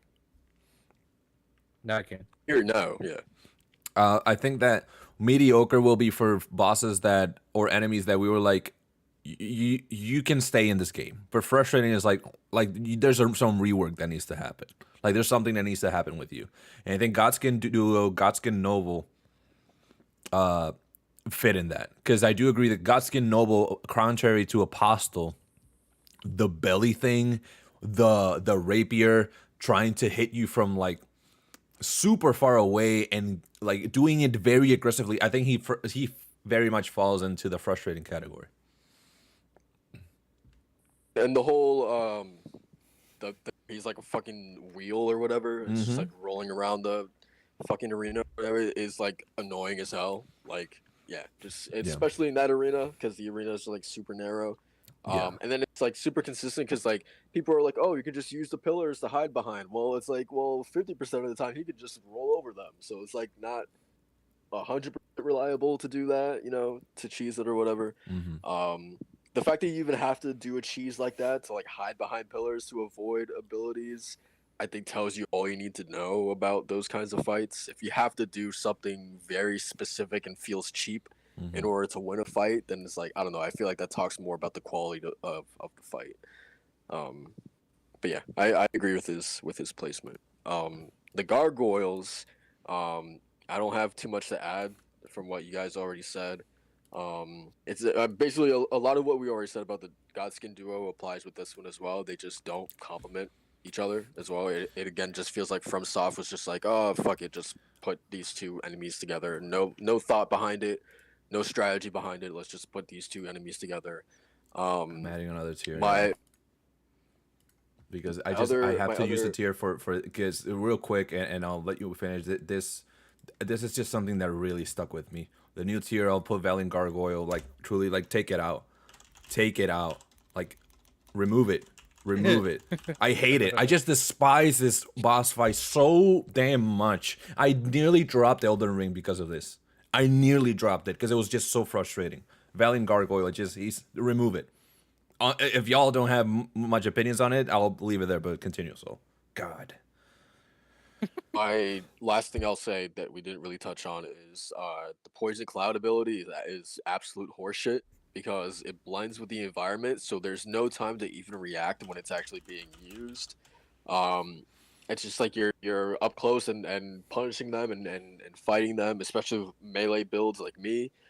So like I'm in their face fighting, and then bam, you're just instantly poisoned. You can have enough time to even react to when it's coming out. It just sucks, man. It's a fight that just makes no sense. There's no rhyme or reason why these two enemies are put together. I also just hate this idea of just putting random enemies that you find in the overworld, like regular enemies, and just slap boss title like on them, right? Like seeing that long health bar and like the boss's name, and it, like Macho, we talked about this earlier. Like it should always feel like an event. It should always feel special. Mm-hmm. And this game's insistence on using regular ass enemies and just considering them bosses occasionally, that I really have a problem with. You know, they why Leonine Misbegotten sort of got less and less interesting to me is because you see him walking around the capital, you see him walking around in Haligtree as a random enemy. Hmm.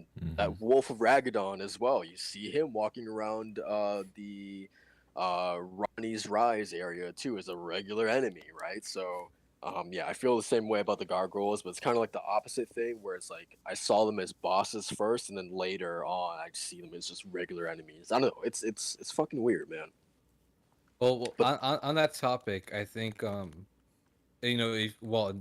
you're done with these two. I think we can talk about the tree sentinel because they're like the same. It still falls in the same problem you have with the other bosses too. The tree sentinel. for sure, Um, yeah, the tree sentinel. Yeah. I think the tree sentinel, Um, the first cause that's one, cause, it's like 'cause that's the excellent.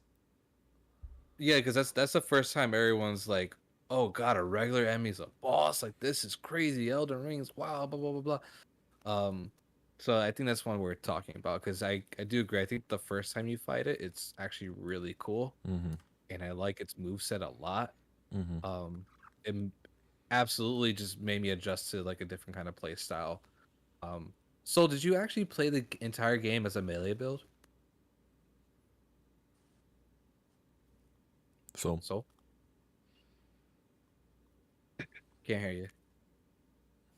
can you hear me? yep. Yeah, I can hear you now. Yeah. The fuck, man. My I don't know what is happening with my audio. Yeah. I played as a katana build. Oh, bless your soul.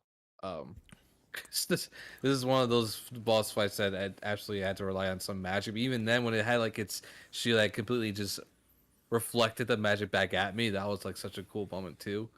Um, yeah, it's one of those fights that is like really great the first time, and then we have to fight both of them later on. It's just a pain in the ass. I hated it.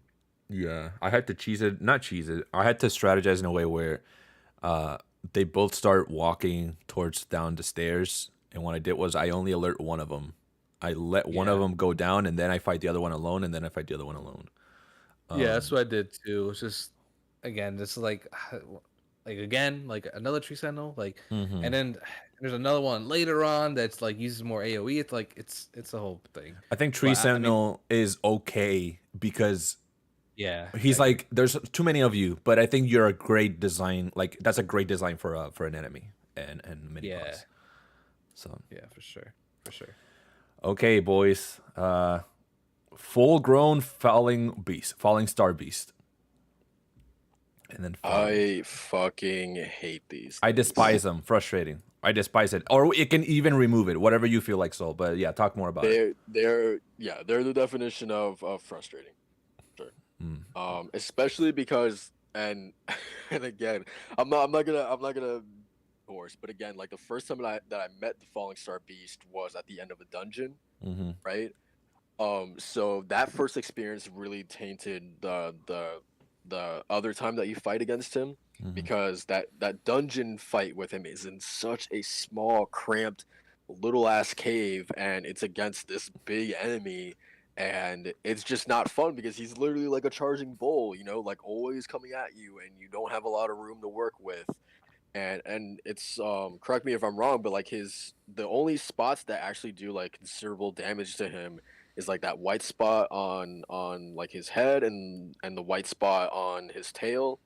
Mm-hmm. So like you should be focusing on those two areas, but like he's always on the move, so like it makes it really hard to attack those two areas. So yeah, the two times I fought against this enemy, I just never had fun. What do you think, Machum? I don't remember them, so Okay. let's just say enough. Frustrating. Full both of them. All falling stars. I would skip them because they would just be extremely frustrating for me. There's one that you fight in an enclosed cave. That was the worst one. That was the worst one. What is with this game and having like different like not even well designed areas to and putting like a crazy boss like that? You know what I Dude. mean? Like it's we already touched on it like a couple times already. Where like the game will just pit you against a super aggressive enemy or an enemy that's super annoying in an enclosed area. Like stop doing this shit, man. It's annoying. I hate I it. agree. I agree. Ugh. And really quickly, the last thing I'll say is that like when you fight him on the way to Volcano Manor inside of that like crater, you know what I'm talking about, Yep, Walt? that's the one I hate. Yep. Yeah, he does this one like gravity ability where he like throws like a giant boulder at you or like multiple boulders at you or whatever. Yeah. And it's like that attack I got hit all the fucking time. And it's like you can use torrent in that fight and like run super far away, but for whatever reason, You always get I would you. always get hit by like the debris of the rocks, like once they like hit the ground or whatever. Like I could never dodge that attack and hated that fight because of that specifically. That's so realistic, though. So you got hit by the debris of rocks. That actually happens in real life. Yeah, yeah, and then fucking torrent, you know him, always getting stunned easily. So Yeah. yeah, I wish they fucking could. torrent. I know this is the first for FromSoft having like a mount, but it'd be cool if you could like customize Torrent and like give him different abilities or like different passives. Or I like, thought that was a fuck given. him. We're gonna have like horse armor or something, but Yeah. really not. Fuck Yeah. him. fuck him. Fuck that horse. Oh, this horse hater here. Yeah, I despise torrent, man. I bet you didn't. I bet Damn. you didn't take care of your horse in Red Dead Redemption. You I horse did, hater. I did, man. You did? You brushed him? Yeah. You stopped by the stables and brushed him a little bit. Give him a little tap tap. Yes, sir. Yes, sir. And I fed him. There you go. Oh man, what a good guy you are. Oh man. He's a nice guy. Torrent, Right on the there. other hand, Torrent can fucking starve, man. Torrent is a spirit, doesn't eat. Well, no. He doesn't deserve those grains. That's the only thing you can feed him to like replenish health. Oh, whatever, you nerd. And next up, let's touch real quick. Grafted Scion. How do we feel about this? This is the introduction to the game. It's like, hey, you're not gonna beat this, but here's a cool enemy. But you do find him later on inside Stormville Castle. And then you do find him later on the way to Volcano Manor. You really do. Um, Yep. I hated fighting him, to be honest with you. I agree. I think I he's think an he's okay. interesting enemy. Yeah, I think he's okay too. Yeah, Yeah. I agree. Because here's the thing. Like I fought him once in Stormville Castle, and I was like, oh, never again. Yeah, because I really like Not the doing fact it that. So you mentioned with Godric. I also like the fact that he does a grafting. Like grafted. Grafting. It is the process of you implementing limbs onto yourself through the process of grafting. And I do like that the second phase is him grafting that dragon head onto his arm. So that adds to the beauty of it. Let's touch on something else here. Let's choose something random. Tibia Mariner. What do we think about this? Filler. Fucking filler. Yep, Yeah. I wholeheartedly agree. I fought him like just for the reward, not because it was an interesting boss. Yep. Crucible Knight. Fuck him. Yeah. That guy can go in. That guy can go in a fire chute and stay there. Here's the thing, right? With Crucible Knights, phenomenal lore, phenomenal design, but holy hell, this is the most frustrating common enemy in the game. I think. It's the worst. I Yeah. hate it more than anything in any FromSoft game, to be honest with you. The fact that there's different ones, it's horrible. And again, like I Yeah. think this would have been fine. Like from like just stop. It would have been fine to just have him as a boss. Mm-hmm. But yeah, the fact that they are normal enemies at a later point in the game, it's Yep. just like it is brutal to fight these things every single time, man. It's just not fun. And this is the only one that I appreciate the fact that, oh, there's only 12 of them. And you're right, there's only 12 Crucible Knights or something like that. And lore-wise, it makes sense. But that's the only one I'll give a pass to. The only one. Leonai and everything else, nah. Take that out. Yeah, so I think he's frustrating, and also really, and we can move on after. Yeah, this, yeah, but sure. Crucible Knight is like the definition of like a boss that I feel like I should be jumping out of my seat when I finally defeated him and be like, fuck yeah, like I did that shit, you know, like I outbested you, you know, like Yeah. me and you had like a one-on-one duel and I came out on top, like hell yeah. Like after I beat him, I was fucking depressed. I was still mad, dude. I was just like, man, that was not fun at all. Just crying in your chair. I did it. That's how I felt with Orphan. Orphan actually gave me that. I was like, yes, finally after years of fighting this Yeah, thing, yeah, you know. for real. Yeah. But no, man. RWQ commented. He said, "Crystal Knight was easy to parry. I barely parried in this game. Actually, Yeah, now that I yeah. think about it. That's the thing. Yeah. If you have a shield and you can reliably parry, then this fight is fine. But like for me, as someone who was using dual katanas, like that was just not an option for me at all. So yeah. Yeah, same here. Actually, yeah. I'm gonna touch on 3 at the same time because they have different abilities, but essentially they're like the same kind of situation. The Borealis, the Freezing Fog, Flying Dragon Agil, and Glintstone Dragon Smerag. They're all great dragons that you find in the overworld. I think they're all great. I think Really? that's the only like enemy that, although it's like a quote unquote copy paste, I like that the H designated area has like its own guardian dragon. I do appreciate that. I think that's either great or okay. What do y'all think? I think okay is the highest I can go on that. They are literally Yeah. like to me, Agil, the first one that you fight in Grave, Mm-hmm. he's the coolest one simply because he's the first dragon that you fight. Mm-hmm. Because after that, all the other dragons you meet are literally the same dragon except their breath is a different color. That's it. Yeah. So like, name. so those other dragons, like I can't put them higher than okay, to be honest. Then do we want to put Agil in great and the rest in okay? What do you think, Macho?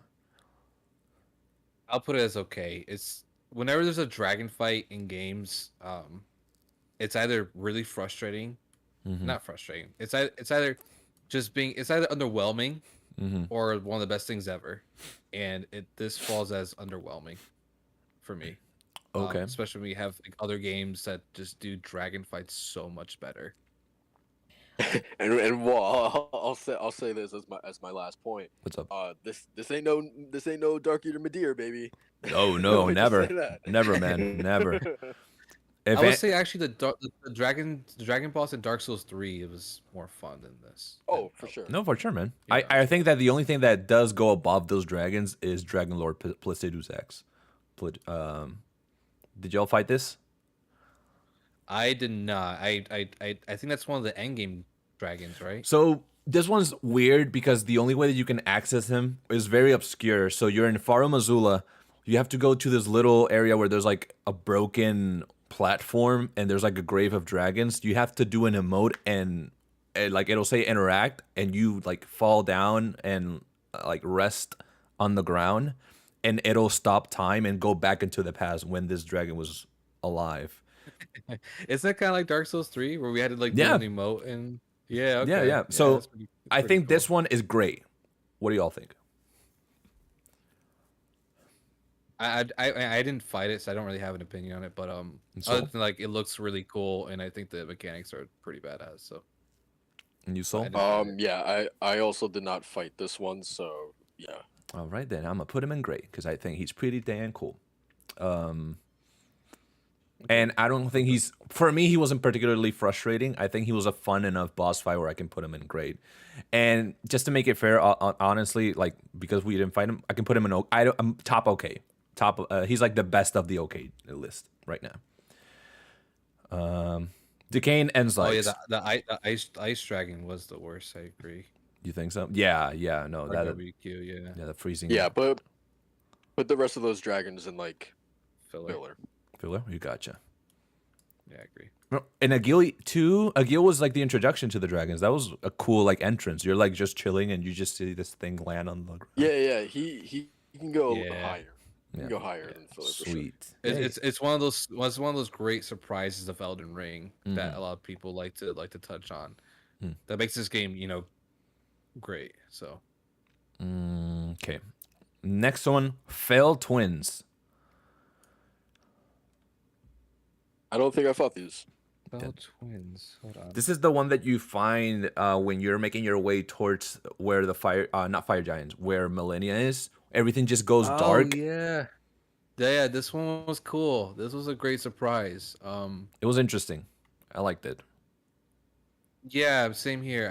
I was really thrown off when everything just went dark, and then you just hear footsteps And and just see these two fatties just going towards you, like, yeah, we're gonna mess you yeah, up. it was a great like set piece and moment. As far as the actual boss design goes, I beat it on my first try. It wasn't that difficult, but it was memorable. It was memorable. So for me, I'll put it like in okay. All right. Okay, it is. Decaying Enzykes. Yeah, The filler. what? Yeah, this is filler. This is just a big dragon that's like dying, and you can kill it while it's like on the floor. Gotcha. It's very whatever. Black Blade Kindred, frustrating. Mess this up. You know what? Remove this piece of shit. I hate him. I hate him. Yes, yes. Oh my god. Goodbye. I hate it. What do you think, Soul? Goodbye. I actually didn't fight him. Oh, I thank fought him God. not true. I fought him one time and said nope. And never Yeah, fought him yeah. again. Remove it. Get that thing out of here. Yeah, that shit can stay out. Ugh, Goodbye. horrible. Let's go with Battle Mage Hughes. A filler. I mean, I don't care. Like this one's like whatever. What do y'all think? Yeah, this is another end of dungeon boss, right? Yeah, or like a goal, I think, or I don't know. It's one of the two. It's in a side. It's on the side. I'm actually not sure if I fought him, to be honest. It's literally just Yeah, the let me dude take with a like note. with weapons. It's just a battle mage. It's literally just a battle mage. I mean, it's whatever for me. Okay. Divine Bridge Golem. Is that a boss? That's just an enemy, no? Yeah, that's what I thought. Or actually, I think this one's specifically talking about the first time that you get teleported to the capital, and he is like kind of like just like laying on his back sleeping. Okay. Yeah, I mean they do later become like just normal enemies, but I think he's okay. yeah, I think he's okay as well. What do you think, Macho? Which one? The Divine Bridge Golem. I like the design even. Like I like the whole situation. It's just the fact that they copy and paste them like throughout the game. This one's boring as fuck, man. Really? Yeah. I found that one boring as fuck. Like let me chip away your ankles like a rugrat until you fall to the ground, and I'll smack you a couple more times at your beating lava chest. Like get that shit out of there, man. I'll put that remove it. I fucking hated that boss. You hate it? Well, 2 against So- 1. We'll leave him okay. Yeah, It was a boss more out of spite, and I was just like, this is boring, dude. Like, yeah, get out of here. Demi-human chief. Demi. This is filler filler. as well. I It's think just this another is, correct me dungeon. if I'm wrong, Walt, but this is the one with a box quest that you run into, right? I believe so. And he's, I think, in Limgrave, in one of the dungeons in Limgrave. Right. It's just a filler, Macho. It's literally, it looks like it's almost Yeah. like a misbegotten, Yeah. almost. Yeah. No, I know which one you guys are talking about. I fought this one, I think near a bridge. There you go. So, filler. Filler for It was sure. cool though. I liked the werewolf design. It kind of reminded me of Harry Potter and Prisoner of Azkaban, the way they did their werewolves. But other than that, I was like, no. It's just there's certain bosses that if they set them up better, they would be more memorable. Yeah. Knights Cavalry. I think this is a pretty dope boss. But it becomes like the kind of thing that you fight in like a tree sentinel situation. But I think they're more interesting than a tree sentinel in a way. I actually think he's least interesting than a tree sentinel. You think? I think maybe I it's think- because it's edgier. I think it's cool the first time you fight him, but again, same problem with a lot of these things is that like once you run into them fucking 5 times, it lessens that experience. But yeah, I will agree that like the first time like I was just walking around at night and I see him just like walking by. It was a really cool experience. It's also really cool that they only show up at night as well, right? Yeah. That was something that I didn't realize until like I started playing around with like the time and whatnot. Or areas that are only nighttime. So he will always be around Kalit's like very, very far right. Yeah. And then on the capital, that's where I first encountered him in the capital. When I went through the camp, and then you exit out, and there's like the whole path towards the capital. That's where I found my first one. Man, that's crazy because my first one was in Limgrave, like right outside the gates of Stormvale. So Oh, that's interesting. Yeah, yeah, yeah, same here. You too, Macho. yeah, So I mean, I think he's okay. He does go below Tree Sentinel. I think in the grand scheme of things. What do you think, yeah. Macho? Yeah, no, I agree. You I agree? agree. All right. Uh, go ahead and touch it. The Ancestor Spirit. I think this is a beautiful fight, but he's a very easy fight. Yeah. I I have a little bit to say about him. So like yeah, I think the arena and the music is fantastic. But the boss overall just kind of sucks. Yeah. Um this is again, I fucking hate that I'm beating this dead horse, but this is like this one and specifically Estelle are like my two biggest examples, and ooh, even Godric, are my two biggest examples of bosses suffering from being recycled. Mm-hmm. And I think this is the first major case of bosses where you have we're having to spend like a lot of time trying to catch up to the boss because they fucking teleport everywhere Mm-hmm. and they're just faster than you. Right, this is a really, really big problem with Elden Beast, of him just being able to go to the other end of the arena and you having to spend a lot of stamina running to catch up to him. Mm-hmm. I think Ancestor Spirit is like the first major case of this. It can heal itself too, which is kind of annoying because it just feels like it's being like the fight is being padded out with the ability to heal itself and with the ability to just teleport everywhere. It just feels like it's just like adding the fight out when it doesn't need to be. Aside from that, I just think it's a pretty boring fight. It doesn't have much going for it other than the arena being cool and the music being really, really beautiful. Okay. What do you think, Macho? I agree. I agree. Actually, like I know super simplified kind of agreement there, but Go off when you have to, yeah, because I know you got some opinions on some of these bosses. yeah, yeah. I mean, no, but he hit on all the points that I would really. Okay. It's just like that was the first time where I was like, oh wow, this is like really majestic and it's really cool. But beyond that, yeah, it wasn't really like wasn't super memorable other than So what okay. wasn't the other than what wasn't the boss, it wasn't like super memorable So you think to on me. the okay category? Yeah, yeah. Okay. Despite like how beautiful it looks and the music, everything, but yeah. So we think that of both Ancestor Spirit and Regal Ancestor Spirit. Nice. It's just God damn it. you fight him like a while later after you fight the first one. It's the same thing. Man. I do think that they are like a bit above some of these okay ones, but that's neither here nor there. But okay category is getting pretty big. Let's go ahead with Mad Pumpkinhead. There is a point where you do fight him as a Wow. boss. I think that's a filler. Oh yeah, you do. With I forget her name, but it's like the one lady from Raya Lucaria. Who's Yeah. like a yeah, So she has that's one one of like the areas where you guarding fight him. right. You have him like guarding her. You Mm-hmm. fight him like as a boss. Mm-hmm. But also he's a regular enemy as well. So I think this is like the definition of like okay or filler, to be honest. What do you think, Macho? Yeah. Yeah. Yeah, to filler or yeah to okay? Yeah, the filler. Gotcha. We could put in filler because there's too many of them. And again, like I think if this was just a regular enemy, I would probably say like okay, maybe leaning on good. But again, since we're talking about bosses, Mm-hmm. it yeah, then it's probably filler for sure. All right. Now let's mix it up a bit. Red Wolf of Radagon, specifically the one you fight in Raya Lucaria. I love this one. I love him. I think it's great. I think it's a great boss.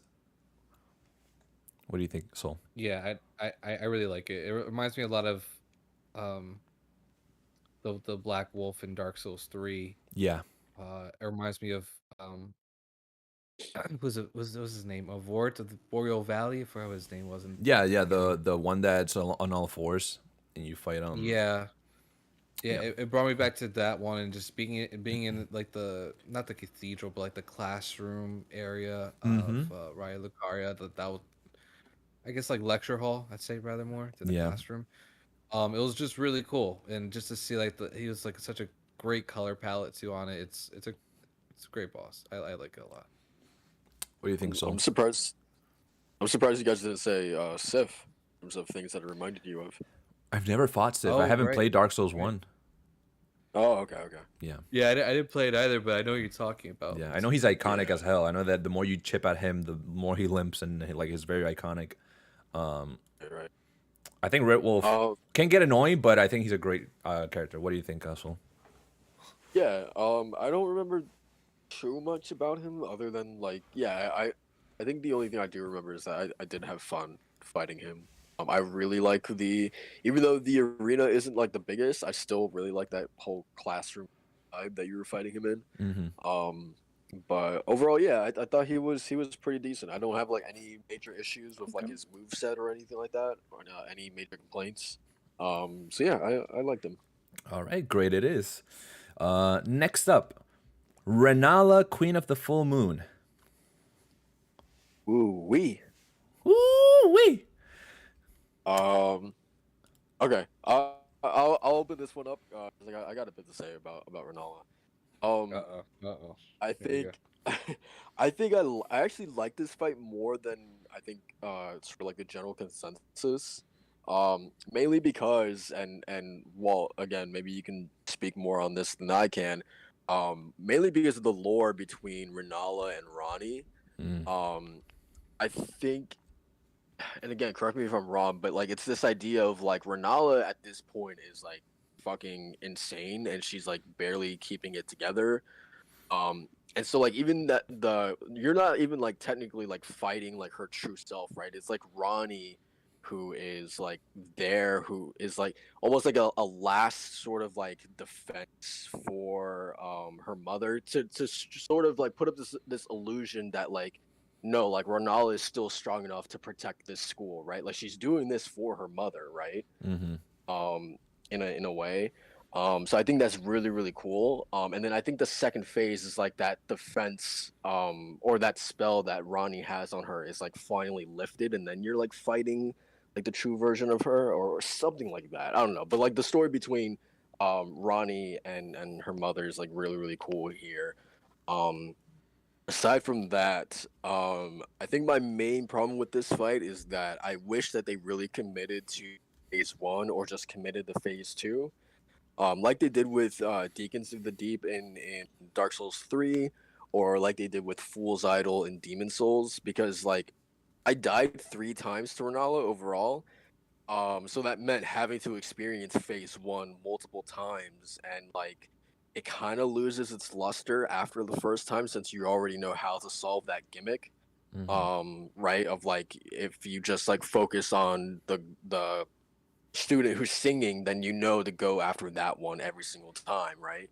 It's Mm-hmm. really cool that first time, like experiencing that for the first time is really, really cool. But then like once you have to do it over and over again, like yeah, it kind of makes that first phase kind of like whatever. Um Aside from that, I think phase two is really easy. Since you can just kind of stick to her and wail on her if you're a melee build.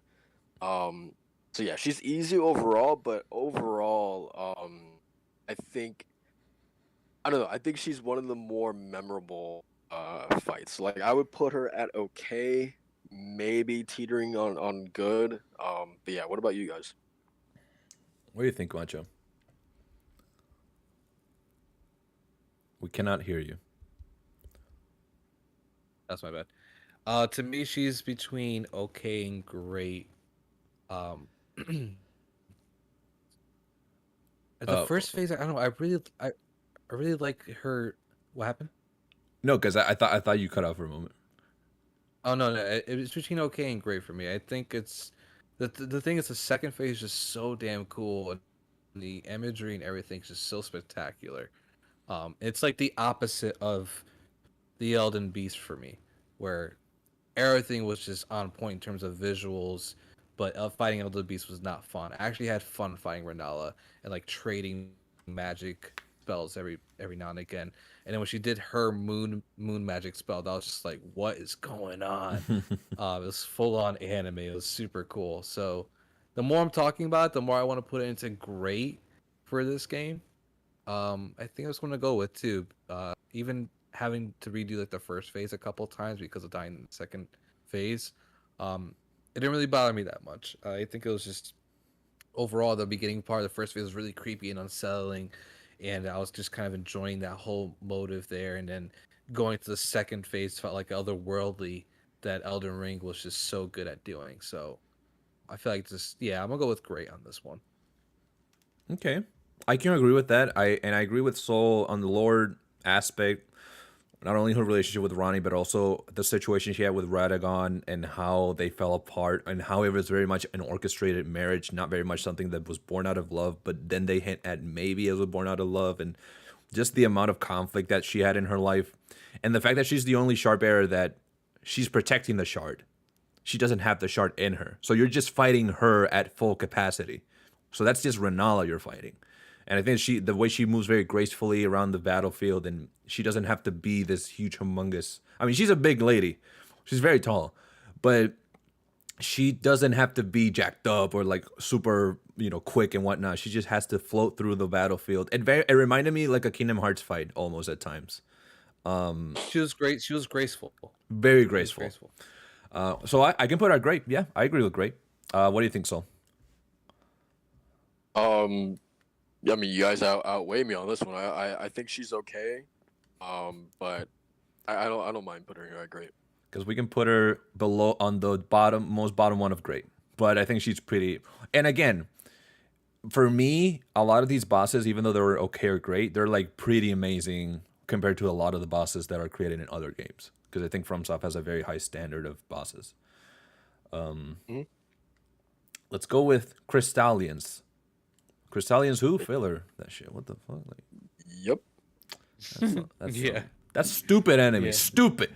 You mean that's not even debating? Yeah. This is this kind of thing where you hit him, and it's like, wait, he's not taking damage. Oh, you have to like parry him or stagger him. I don't know, man. I don't care. Yeah, no, I staggered the shit out of it, and I was like, all right, you can go play college frisbee later. We're Legit. Yeah, if you don't have a blunt weapon, like if you don't have like a heavy like great sword or whatever, then this fight sucks. It really does. Dragonkin Soldier. Did we fight this one, y'all? Yeah, I fought him twice. There's like 3 of them. Yeah, I really don't know what to make of this one. I thought it was fine. It's that classic thing of just like you just stay under him and you're fine.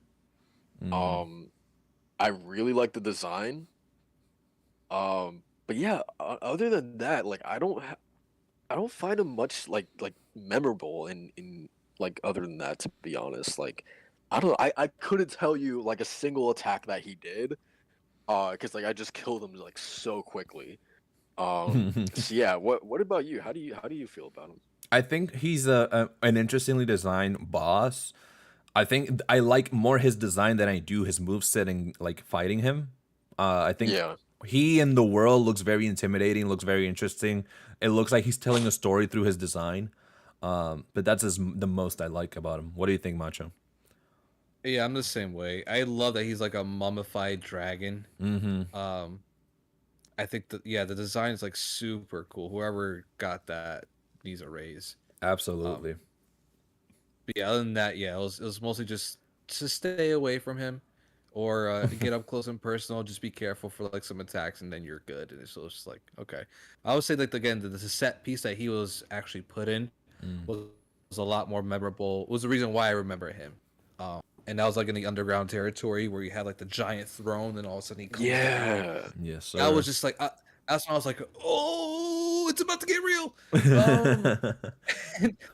And then after that, you whip my ass a couple of times, and you get like, but again, you get a really cool spell. You get like the, I think like the ice lightning or something like that from him. That takes a whole shit ton of time to charge up. And it's really cool, but you can't use it until you level up your magic for like 50 more times. I'm just like, come on, dude. Yeah, this one. I don't know. What would you guys place this one as? I It's think not he's filler for me. no. I think it's like he's mediocre. I think he's like bordering on okay. I think he can like be an okay enemy. Because he's very well spread out. Because there's only 3 of them. I don't see the third one here, which is the one in the Lake of Rot in the underground. You fight him as you are taking rot damage, so you have to establish these platforms that you can stand on and fight him on. It's a bit frustrating, but I think he's an okay bottom okay. What do you think, Saul? Yeah, I agree. All right, so all the way down to okay here. It's getting big here. Okay, getting big. All right. Oh, Hey yo. Uh, Mimic tier. I did not fight this one actually. Okay. Oof. I think this one is an interesting concept, right? Because it's like it's literally used like whatever you're carrying, the moment you step through that fog gate, the mimic tier will also have.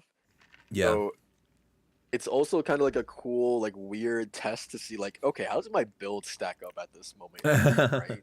Yeah. So, so like I think purely because of that, I think it's pretty cool. Um, Mm-hmm. and also, well, tell me, do you know if you can actually? So, like theoretically, this means if I just walked in there naked, the mimic tier will also be naked as well. That is correct. I done that, and what I did was I took off all my clothes, and then I put them back on once he appeared, and I would obliterate him. So what did you do in the game? What did man? Shut up. It's really cool because if you go in naked, he will be naked, but you can immediately just equip everything, and he'll be unmatched. He'll be outmatched. Right. So it's really fun. Yeah, I think it's a fun boss. I think it's an interesting concept also.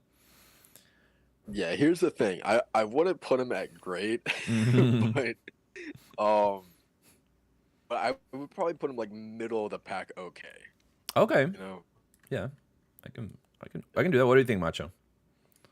Yeah, I didn't fight him, so whatever you guys say. Okay. Y'all want to fight him naked, so I guess that's Hey, pretty yo. good. And what's funny is that like so literally what Walt was saying that like he stepped through the fog gate naked and then like immediately put on like equipment so he could just like obliterate him. I kind of did that a little bit with Melania when like I would summon the mimic tier equipped with like a the magma worms like giant great sword so he could do like fire damage on Melania, Mm. and then like on the mimic tier's left hand I would have a seal so he could actually do incantations while he was using his curved great sword or whatever. And then while he was keeping Melania busy, I would then equip my dual katanas, so then like it would be giving like Melania like the best of both worlds, right? And like I kept messing around with that to see like, okay, like if I can mix and match these weapons with like the mimic tier, and then I would equip something different and see like which was the best combination that could defeat her. Um, so yeah, I think that within itself is like a pretty cool like little, I don't know, wrinkle that mimic tier has. Um, yeah, overall, I think it's in the okay tier. Perfect. All right then. Mimic tier is a okay. Uh, Nox Duo. Nox Duo. Hold on, that's familiar.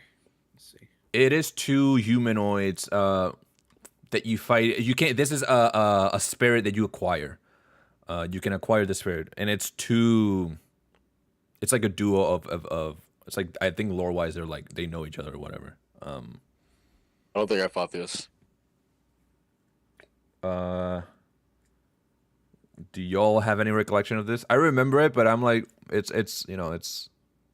I remember having fun and don't- finding it interesting, but that's about it. I No, don't I remember.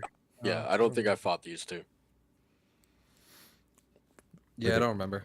You remember? Okay. So since I barely remember as well, what we're gonna do is the following: we're gonna add another tier, and this tier is gonna be called who? I mean, well, what about you? You fought them, right? Yeah, but I barely remember anything about them. I remember because I have their spirit, but I don't remember when I fought them. So just put them at filler then. You think? Okay, perfect. Yeah, let's put him a filler.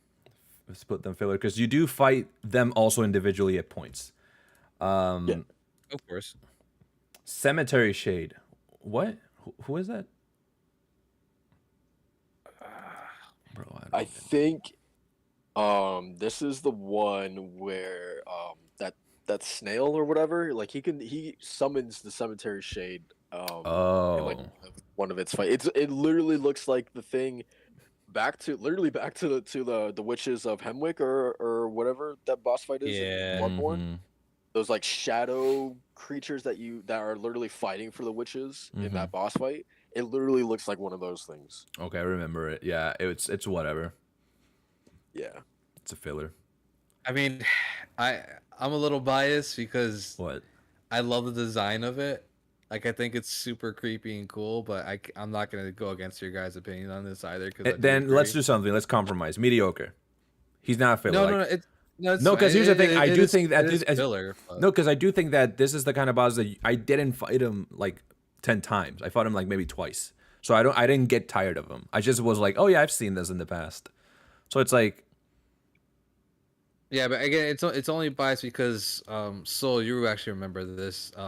It's a side quest in The Witcher 3 that involved tricking was it was tricking one of the family members and Yeah, I know what you're talking about. right the one with the Yeah. baby, the side quest with the baby, yeah, and then you're experiencing like not experiencing, but you're investigating this haunted place and the demons inside of it, and you're going down to the basement and then look against the wall, you see like a shadow of the demon, shit like that.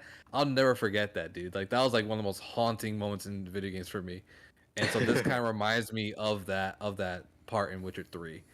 Yeah. So that's why I shit my pants whenever I see it. But that's where the bias comes from. Gotcha. so to be fair, so if we at the end of this, we'll go around it and each one of us will get one pick of moving one enemy to something that the other two don't agree on, just to make it interesting. Okay. Just to make it like, oh, this is our personalized one. This is here because of me. Sir Gideon Ofnir. Sergei off there. I don't know. I don't remember this one. You fight him before Godfrey. He is the guy that he's been looking at you this whole time and teaching you like all about the sharp errors in the safe area, and then it turns out that he's a boss that you have to fight. Oh Yeah, he's the all-knowing, man. He's the all knowing man, you know? Yeah, all knowing of this ass whooping. That's what it is. He was pretty cool. He was like fighting like a multiplayer. Honestly, like Yeah. someone you spent up online, like you decide to spam all the spells, so you can go in okay for me. I think so.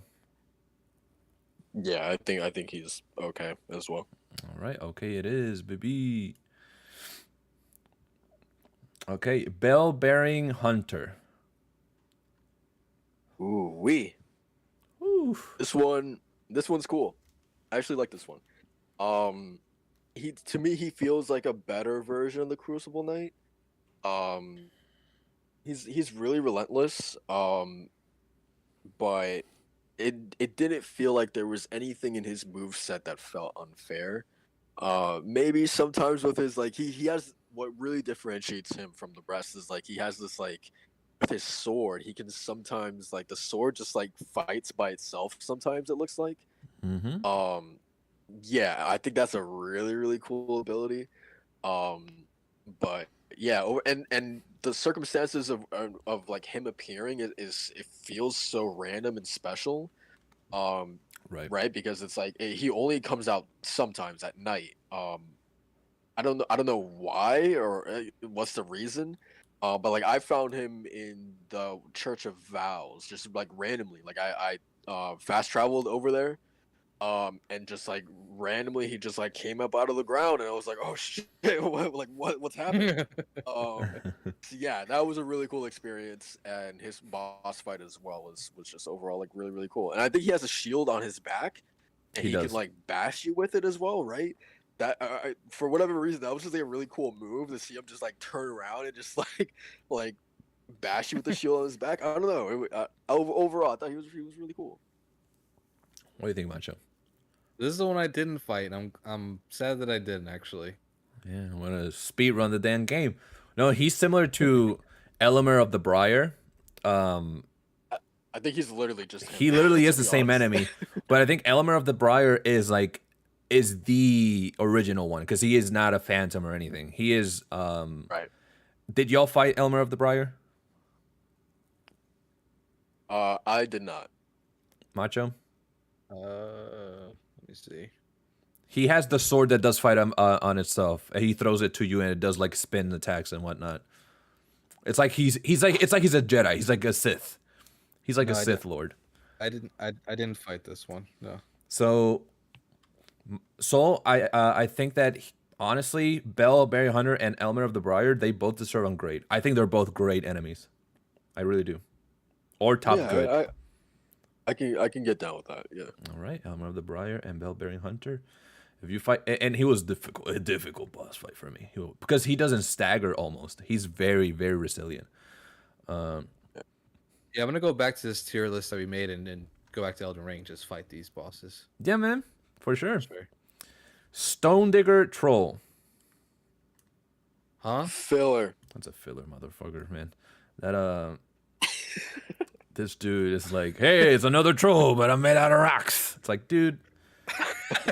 Literally. Just get out of here, man. What are you even doing down here? Just give me the crystals and get out, man. It's like Hey, look at me! I made a rock. Hey, look at me! Literally that. It's like you can't trick me. All right, all the rocks on his body. It's not the sky. It's like I see what's underneath him. I see it's the same character model that I've fought several times on Storm Hill. Okay, you can't trick me. I saw your family back there. I killed all of them. Why are you back? Yeah. That's kind of crazy. Okay, filler it is.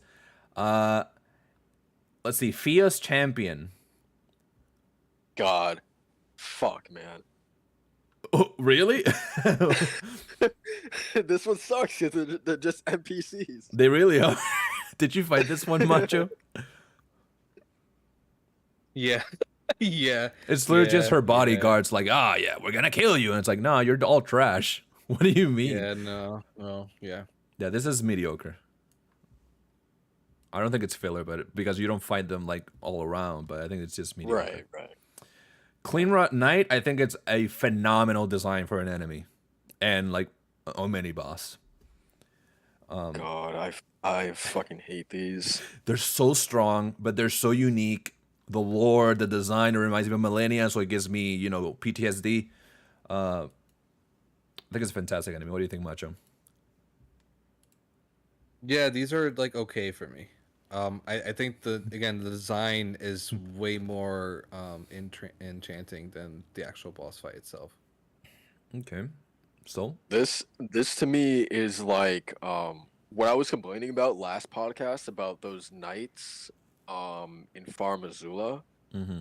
Also like the two knights that Commander Niall or whatever his name is. Neil, yeah. Before the fight. Niall. Like yeah, to me it is like the Clean Rot Knights are exactly like those knights, the ones that are just super fucking aggressive. Mm-hmm. They like also the one that does like the wind stomp and he like summons like a tornado around him. Like it's just like those enemies that they are just like super aggressive. They have long combos. They hit you really hard. Just overall like not the most fun to fight, to be honest. Like for me this is probably frustrating, like no doubt. Okay.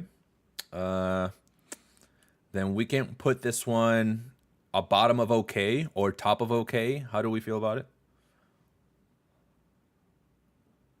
Or does it or is it very frustrating to the point where if y'all both agree, I can put him frustrating. If y'all had a hard time with him. What did you have for him? I think he's a top of okay, borderline great. I think he was a very interesting enemy for me. I didn't particularly have a hard time fighting him. Maybe I just the play style, but I think he can come off as a very frustrating enemy if you're not ready. I'm okay with putting him at with what agree. with what you had. All right, so let's put him bottom okay. I think Dragonkin is a bit more interesting, but it's still solid. Uh, let's do another interesting one. Starscourge Radon. I think that's a Ludwig type. That's a Ludwig tier for me. That's honestly that was a turning point for me in the game where I decided to keep playing more. Like that was a boss where I was like, okay, now I have to finish the game because I want more of that. I need to see if there's more of like this in a game. It was a high point for me, especially especially playing with Wall. And then he's like, watch this. And I just see a big ass rock come from the fucking sky. And I was just like, what is that? And I just get to mop. Hey man, you got one hit. And I was like level like 120 or something like that. So Yeah, Radon don't see level.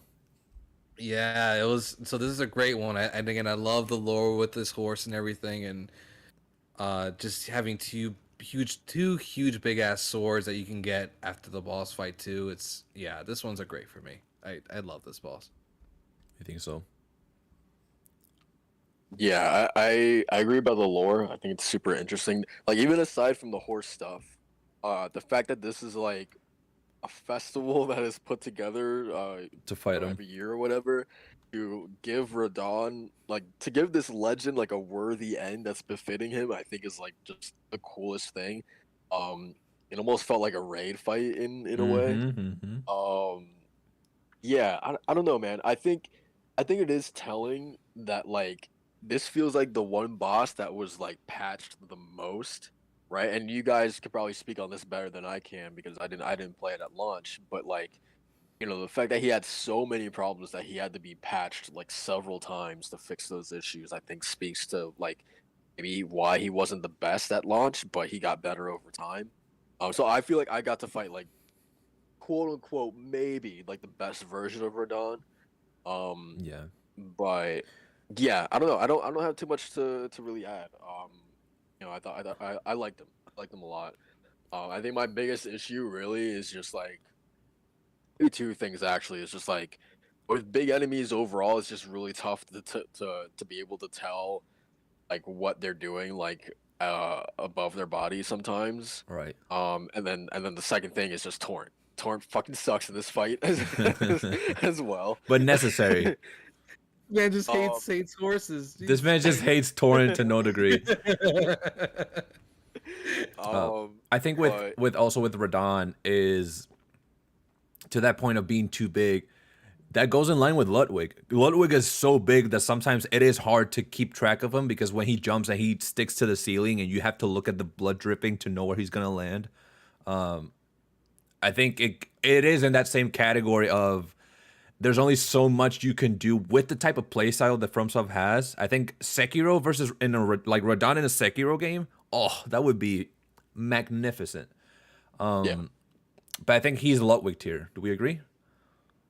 Really What? quick, because I agree with that because like the movement is conducive to in Sekiro is more conducive to like Radon's skill set. So yeah, I definitely agree that would be like he would fit far better in Sekiro than in this game for sure. Dude, we gotta be honest. The wolf It's would be a better protagonist than the damn Tarnish in this game. it's so it's so interesting you guys are talking about Sekiro. You just mentioned it because was legit thing of bringing up that if I could parry Radon's attacks with his big sword, like how Dude. epic that would have been. Oh, Yeah.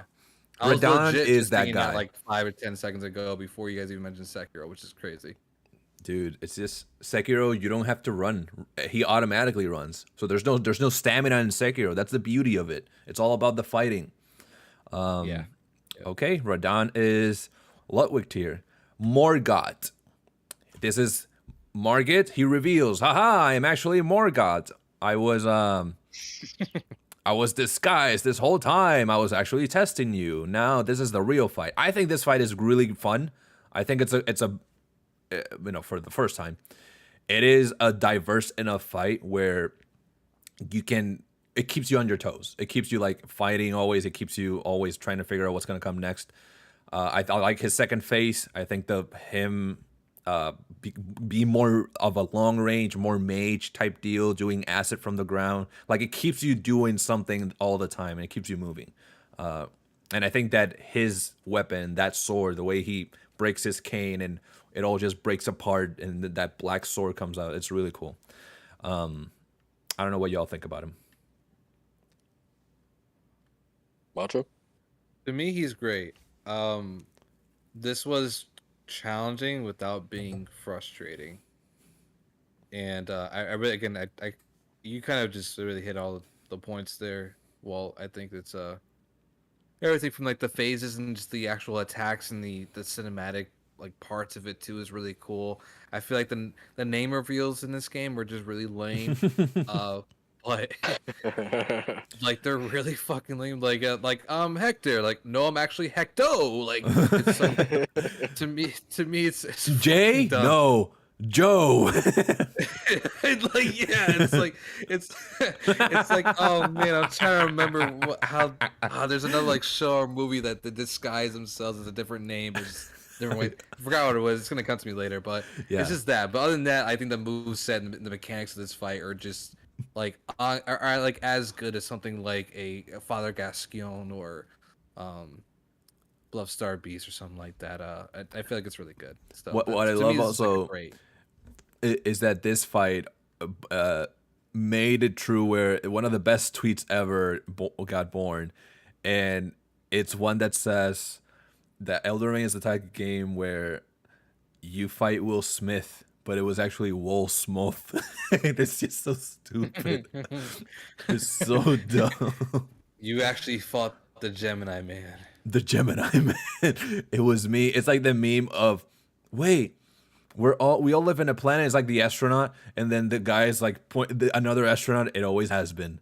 It's like, wait, you're Morgoth? Always have been. So, Soul, what do you think of the actual fight and whatnot? I think overall I would put him in great, but like I have a lot of issues with him. Well, like to me, he is the embodiment of what I was saying last podcast. This idea that like the other From Software games, they always sped the player up to match the enemy's speed. Whereas in Elden Ring, like this was the one game in From Software's catalog where I felt like for the first time that I was always at a disadvantage because it just felt like bosses were just always faster than me. And with Margot, like he is just endlessly relentless. He's always fucking flipping around and dashing around you. So much so that it feels like you're just not quick enough to punish him in between his combos because he just literally immediately jumps into another one after finishing the last one he just did. Just like Leonon Misbegotten in a way.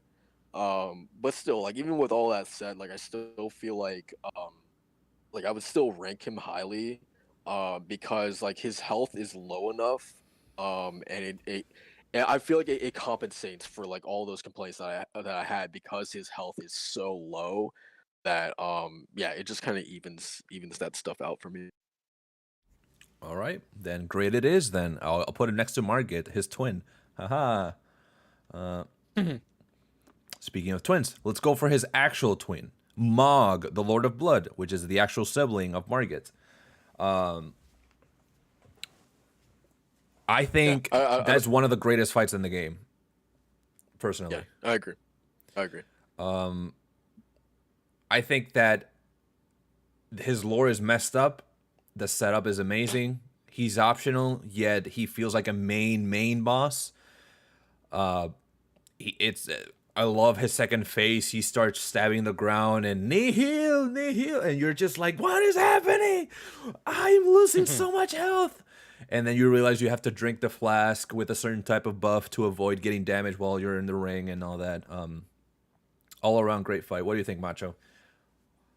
I did not fight this one. This is on the list of. Oh man, you're gonna have a blast.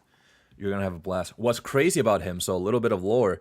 Mikola, which is Millennia's brother, Mog needed an Empyrean, right? Which is essentially the I believe it's the person chosen to be like the next Lord or Elden Lord chosen by the Beast or by the Elden Ring. And essentially for you have to be chosen. And I think Mikola was a candidate, and you only got those privileges, or you were able to get some sort of power if you were in a relationship.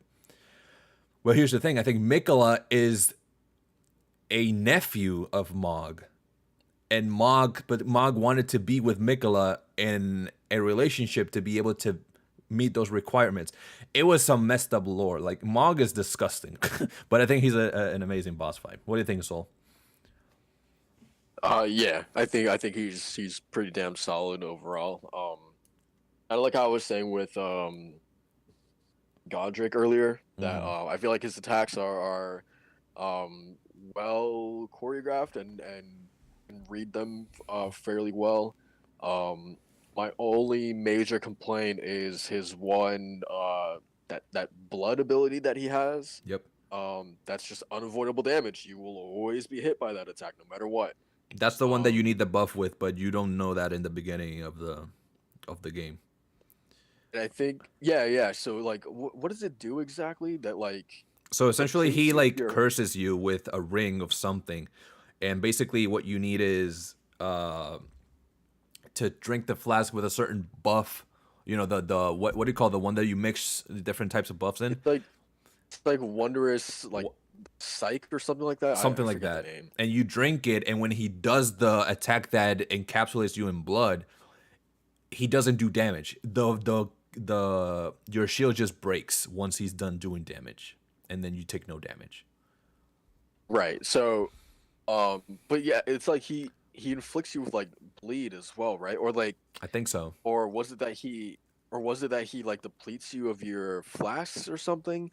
I forget, but it's something that makes you go through your flasks like a lot in a short period of time. Right. And Oh no, I don't it's know, when he does it's the damage that you have to quickly heal, because if not, you're gonna die instantly. right, Yeah, right. and that's where you need the Um buff to avoid that damage while he's doing that attack. and he can heal himself with that stuff too, right? I think. I believe so, but he's gonna be like stationary for a moment to heal himself. Right. Right. Either way, like there's definitely a lot going on with him, but that one thing is just sort of a major problem Right. with him. If he didn't have that, I would honestly put him like bottom of Ludwig tier. Hmm.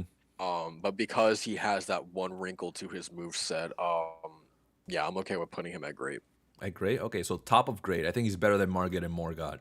Uh, we'll revisit this when Macho fights them, and we'll agree or not on, because I think Ludwig tier should be people that we all fought. Yeah. All right, beautiful. All right, y'all. Royal Revenant. This thing can rot in hell. Yeah. Fuck this. Remove it. This is legitimately a Sekiro enemy Yep. in In an Elden Elden Ring. Ring, and it just doesn't make sense for that to be in here. What do you think, Oh Macho? yeah, throw it in the trash. Throw it in the trash. Put the lid on. Put a knot in it. Put it outside. Wait for Tuesday. Pick it up and put them in the landfill. Take that all the way out of here. That thing. Yeah, get the odor-free garbage bags, everything. Yeah, put some Get the- Febreze get in the there. shit out. Dude, listen. There's a section, the Millennia section, that there's like 3 of these. It's I horrible. remember. We ran through that. I was like, Macho, I'll distract them. You survive. And I died, and you were like, I remember, made it. yeah. What was literally like, all right, Macho, what we're gonna do? I'm gonna distract them. You just run for it. Just go. And then this dude didn't go up the ladder fast enough, and he like stopped for a moment. I'm like, dude, go up. What is wrong? I ran out of stamina. Well, I ran out of stamina. Just right? just walk. You don't need stamina to normal. Okay, anyways, let's go with Godfrey the Gifted. This is just Godfrey and the Gull. Wait, Godfrey the Gifted. is this the gold one that you fight in the capital? I think so. I believe this. right? Yeah, this is the one you summon, right? Yeah. Yeah. Remove it. It didn't need to be there. Oh, I think it's filler, honestly, or like. No, yeah, I'm just kidding. I'm just kidding. Yeah, Hey, you put it as filler. Get the hell out of here. What do you think, Soul? I mean, this one's interesting because like, as you guys know, I dropped the game at a certain point, so I never got to fight the real Godfrey that you fight at the end of the game. So this is my only experience with him. So I thought it was a fun fight. But I can understand why you guys would think it's filler since you guys fought like the real version. Because with this one, no, but because Godfrey the Gifted, no, Godfrey the Grafted. My bad. Oh, So here's the thing. I don't know. Names are weird. This is just Godric, but in the Gaul. okay. So yeah, this changes my entire opinion drastically. This one fucking sucks. Then are we putting this in filler or where? Remove it. Filler. Yeah, it's Yeah, exactly what you said. Okay, It's okay. exactly what you said. No, but I know the golden one that you mean. I don't know if it's here. I Okay. don't think so. But I think that guy, that's like an okay fight. I think when he's in Yeah. golden, he's like an okay. I agree. Let's go with Erdtree Avatar. Just fuck this. Filler. Yeah, fuck this Yeah, enemy. fucking I filler. hate this enemy. I like him the first time. I was like, "Ooh, this is like a guardian," and then you fight him like 10 more times, and I'm like, "Oh, you're no guardian. You're just a piece of shit." Yeah, man. Like the first fight was like legitimately something that like was tough early game. Like I died multiple times to him just one on one. It was fun. Just like some of his attacks suck. Obviously, like following heat-seeking arrows or whatever. Like that Hate stuff it. obviously sucks. But like at first time going up against it, like yeah, it was pretty fun. Again, like the attacks aren't anything like aside from those arrows, but like his giant club swings, like they're at the right speed for you to like easily be able to dodge them, but at the same time be worried about them, right? Like you can't be like lackadaisical when you go up against this thing. But yeah, again, it's the classic thing of like it's just too many, and it lessens the experience for sure. So. Okay, perfect. We'll leave that in filler because there's 100 of them. Wormface. So this can burn in hell. This is the one you find on in the outskirts of the not the capital, but like the outskirts of the capital. And then there's this little section that you go down into like this flat section, like a little forest. That there's like an invisible tower. It's this type of enemy that puts, I think it's petrification on you, or death blight. And it has like various tentacles. You know what? Can I do this? Okay, perfect. Yeah, I'm gonna do this. It is Death Blight, yeah. Death blight. Wormface Elden Ring, so that Macho can see it. Macho, it's this thing. It's also sort of a regular enemy. It is. Yeah, because you fight it. I mean, I found another one, Armazula. Yeah, man. I don't know. I like how it looks more than the actual process of fighting it, I think. Right. Because when you actually start fighting it, it's just pretty boring overall, I think. Especially since you can do it on torrent. But yeah, even if you weren't on torrent, like I just feel like the move set overall is just nothing special. There's nothing to really like write home about, you know? Yeah, it's like Dragonkin. Like the design is more interesting than the fight itself. Sure. Yeah, I didn't like fighting this one. This one's frustrating. Yeah. I will say that I like a little wrinkle of like this is at a minor Erdtree, I believe. So I do like the wrinkle of like you go there expecting to find another Erdtree avatar, and it's like no, it's actually a worm face this time. So I thought that was pretty cool. We can put them at okay, like top okay or bottom okay or mid okay. Bottom, okay. Bottom okay. All right. Less than the clean rod. Oh, for sure. You got it. So really quickly to knock some of these out. Sure. Boars carry a knight. You can put that one in filler because it's literally just a knight, or not a knight, but those the giants that you find like on Storm Hill or Stone Digger Troll. Right? Same with Bloodhound Knight. We fight him a million times. Erdtree Burial Watchdogs. That's another filler. Yep. You know what? I would actually put the I agree because the Watchdogs you do fight multiple times, but I actually like that fight, to be Do you honest, like the Watch Dogs? because they're so fucking creepy. They Just like really the are. way that they move and animate is just so unorthodox, right? I It's agree. literally just like my idea of like how statues would move if they came to life, you know. Um, Mm, yeah, I don't know. I can It's agree with that. and because of that movement, you never really get like a good grasp of like their move set, like the timing of their move set, like when to dodge. It's a little unpredictable in that way to me. Hmm. Um, so yeah, I actually like that. I think I like that fight more than most people, I would say. Okay, what do you think, Macho? Phil's right. He likes that more than most people. I don't like that fight. I don't like that fight. That was the one where I tried to learn how to parry, and I was like, "This is not working at all." Um, yeah, I agree with the movement though. I think it's super creepy, but like I don't know. It's like I feel like that's like an enemy I'll find like in Assassin's Creed Origins and just be okay with. So Okay, so well, do we want to put him because he in mediocre won't really mean mediocre in terms of gameplay, but I think that in terms of design, like he could go in okay, he could go top filler or in mediocre. What do we think? I I would put like top of mediocre. Top, okay. I'll put Fiat too. yeah, Like Soldier of Godric is bottom of that. And you know what? I'll, I something just doesn't sit right with me having Placidu Sacks at okay, to be honest. Oh yeah, Yeah, where do you want him? I think you should move him up a bit. Yes, To sir. yeah, next tier. Yeah, Yes, sir. Placiduous Sex, man. Yeah, Placiduous Sex is not the same as Warm Face for sure. exactly. That dude does not deserve to be there. I'm gonna leave the big Yeah, boys for the end. Um, yeah. Kindred of Rot. What? Which one's that? I Let me see. don't think. Wait, where is it? Oh, Kindred of Rot. Oh, no, this these are can the burn in regular hell. enemies that you. Yeah, these are the regular enemies you can find in the crystal caves. No, this can burn in hell. This can burn in hell. Yeah, yeah, no, remove it. Oh, right. I gotcha.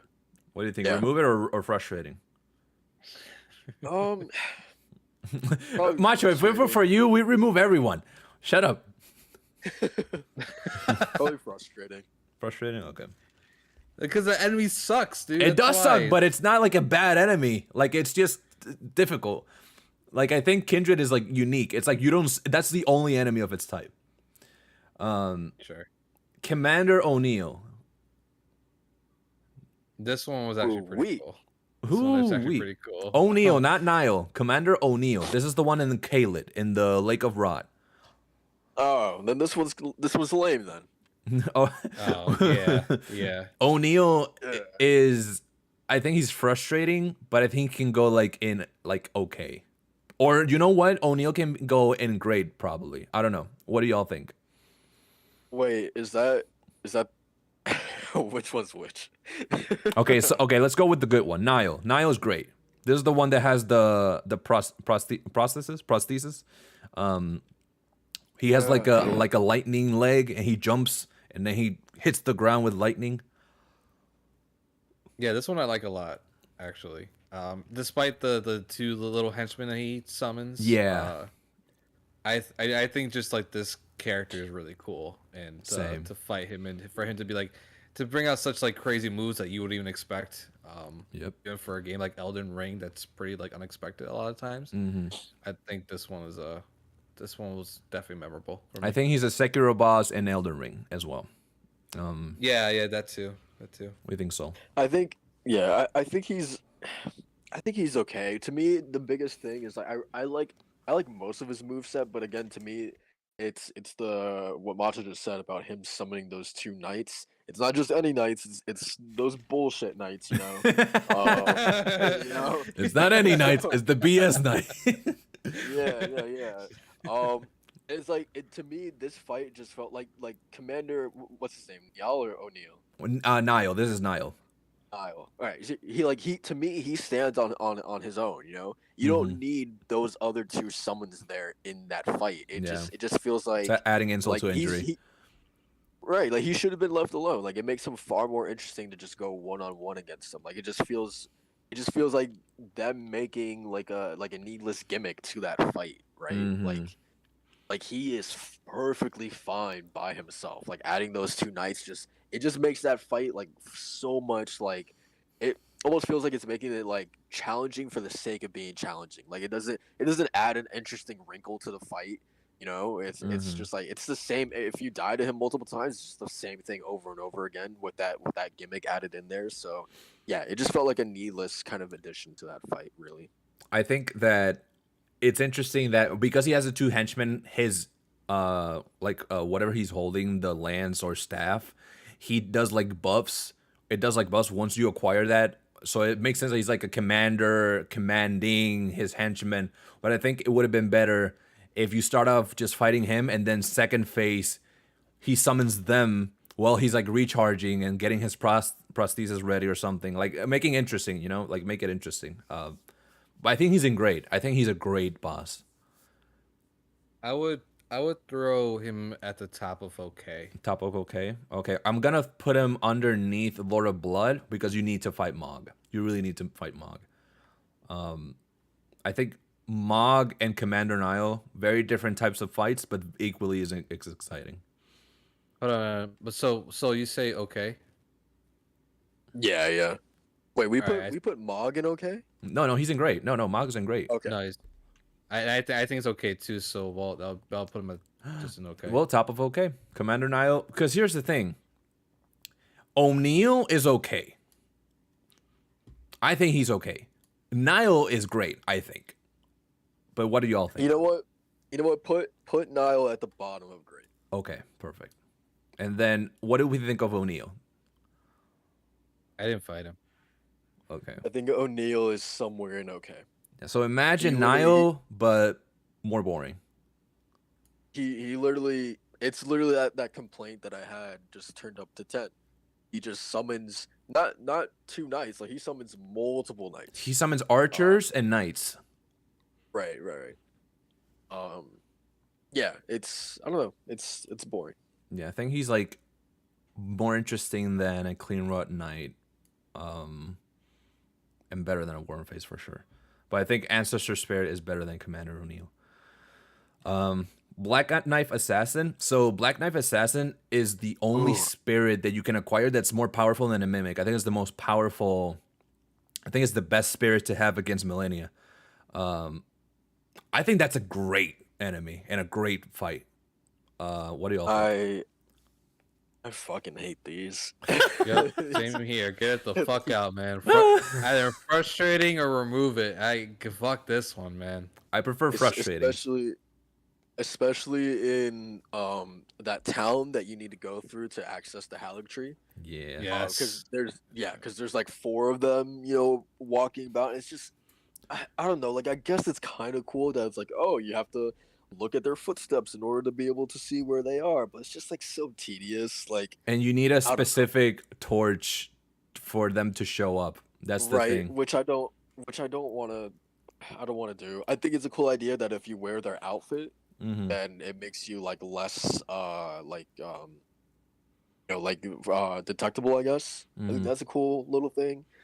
Um but yeah, I don't know, man. They were really frustrating to fight, especially if you don't know all that stuff like I didn't know. Like I only knew this stuff like after the fact. Yeah, same. But yeah, if you're walking in there blind, yeah, that area and fighting against them sucks. I agree. Yeah. He's a frustrating. I put him frustrating because I don't think. I think he's again Sekiro enemy and Elden Ring. Like he is very much Yeah. made for the wolf. It's even Yeah. worse when his rewards just suck. So Macho And then hating him. yeah. And like I don't know, I, yeah. I never felt like I reliably got a grasp on like how to dodge or avoid their ability to like end up behind you and like assassinate you when they're invisible or whatever. Hmm. Like I don't know, I never felt like I got a good strategy to like avoid them doing that to me. There is no strategy. You just take it. Yo. You just fucking take it, man. Macho, for a Kingdom Hearts veteran, you sound very shit at this game. That's because the mechanics are. No, I'm not gonna get into it. Yeah, yeah, you can Continue. become a good player. Shut up. Come on. We know what Okay. you're just trolling at this point. I'm not. It's like legit. Like some of these boss designs just fucking suck, dude. They're not They made really for this do. game. They're not And made for this. it's including going. It's including going fucking invisible and going behind you. Like, oh, you gotta dodge it. You gotta look at where his little footprints are. Like, fuck that, dude. Like, I got skill in these games, man. Just let me just attack you. Like, shut up. Yeah. I think we Like, can it's agree not- that this game has too many enemies that don't belong in this game and belong in Sekiro. And I think that's the thing. it just frustrates me more, even more. Like, fine, I'll take a like a crappy boss design, but like, give me shit rewards too. Like, come on, fuck off. They give you the spirit. Anyways, uh, Right. Omen Killer. Um, I feel like I killed him too fast to like really get a grasp of like whether or not he was good or not. He wasn't I don't good, think I even clearly. fought this one. He was. I don't think. Actually, no, I did fight him. I just forgot. Yeah, he's underneath the. He's in the Yeah, cave underneath the big plateau. Yeah. Okay. The goofy mask. Yeah. He's also with he's tied to Nephili. I think it's Nephili, but yeah, Nephili's quest, who's the daughter of, or quote unquote daughter of Sir Gideon or Gideon or whatever. Right. So yeah, I don't know. I think I don't remember much about him, to be honest. Like I think he was okay. Like, Yeah, he's okay. I don't know. I think he's okay. Yeah. I think mediocre is like fine. Honestly. You think? Like next to the earlier Watchdog, maybe? Because I same with Soul. I don't really remember fighting him, but I remember him, but I just don't remember like his moveset or anything like that was super memorable. I agree. We can put him mediocre. I remember fighting him, but it was nothing special for me. Okay. All right, baby. Let's make it a bit more interesting now. Rykard, Lord of Blasphemy. Mm. What do y'all think? To me, he is my favorite presentation Mm-hmm. in terms of like I really love the arena. Or I shouldn't say that. I love the look of the arena. Mm-hmm. The whole like the chains in the background really The reminds chandeliers. me of Latria. Mm-hmm. Yeah, like reminds me of Latria in Demon Souls, which is like one of my favorite areas in these games. I think overall he's the best version of the Yorm and Storm King fight. The fights where you have to get like a special weapon in Like order the to wind fight these things. the wind weapon. Yeah, yeah. I mean, honestly, the one that you use in the Storm King fight is literally the same one that you use against Yorm. It is. Yeah. So yeah, I think it's the best version of that fight. I really liked using the sword, because it really felt like epic in the scale and it was just super badass. And it was a nice change of pace too, right? Because like you spend a ton of hours using the same weapon, so this was a really cool excuse to use something different and play around with something different. Um, I think my two complaints are the serpent bites. I just in phase one, like I just could never find a reliable strategy or way to dodge those when the serpent would like lunge out and bite you and grab you and then like throw you on the ground or whatever. Like I just for whatever reason I just couldn't figure out how to dodge those. Like it just felt like, especially there was several times where like it felt like my character was on the opposite end of the screen, just like far away, and it was that classic thing where I teleport into the mouth and I get hit anyway or grabbed anyway. Mm-hmm. Same problem that I have with Estelle's pincers, for instance. Yeah, I really just could never figure out how to dodge those. They're just super inconsistent. And then the fire skulls that rain down in what, the second phase, right? Mm-hmm. Yeah, and the second one is when he reveals his face and takes out the the blood sword from inside the snake's Right. the mouth, which is super metal. It's super. I Yeah. love the boss itself. I love the Yeah. design. I love the lore behind it. It's incredible. Yeah. It was super cool transition into the second phase. Again, it's a what I was saying about Godric. It's a logical progression Mm-hmm. to phase two. Um, but yeah, just that fire skull attack is kind of bullshit to me It is. because it just lasts so fucking long. And then there's magma Um, on the floor and everything. there's magma on the floor, and he can still attack you while you're running away from those things. So it's like multiple things that you have to juggle while you're like running on fumes with stamina. Um, so yeah, and again, kind of what I was saying about ancestral spirit, and what we will say about Elden Beast is this thing about bosses being able to like drain you of your stamina so much because you're having to chase them. Mm-hmm. You don't have to chase Rykard, but because of that one ability, you better believe you're going to be low on stamina. Which is fine, right? Like stamina management is usually what you have to deal with a lot in these games, but like I don't know, in this fight I felt like it was really excessive, and to the point where like you have to worry about using all your stamina from running away from those things.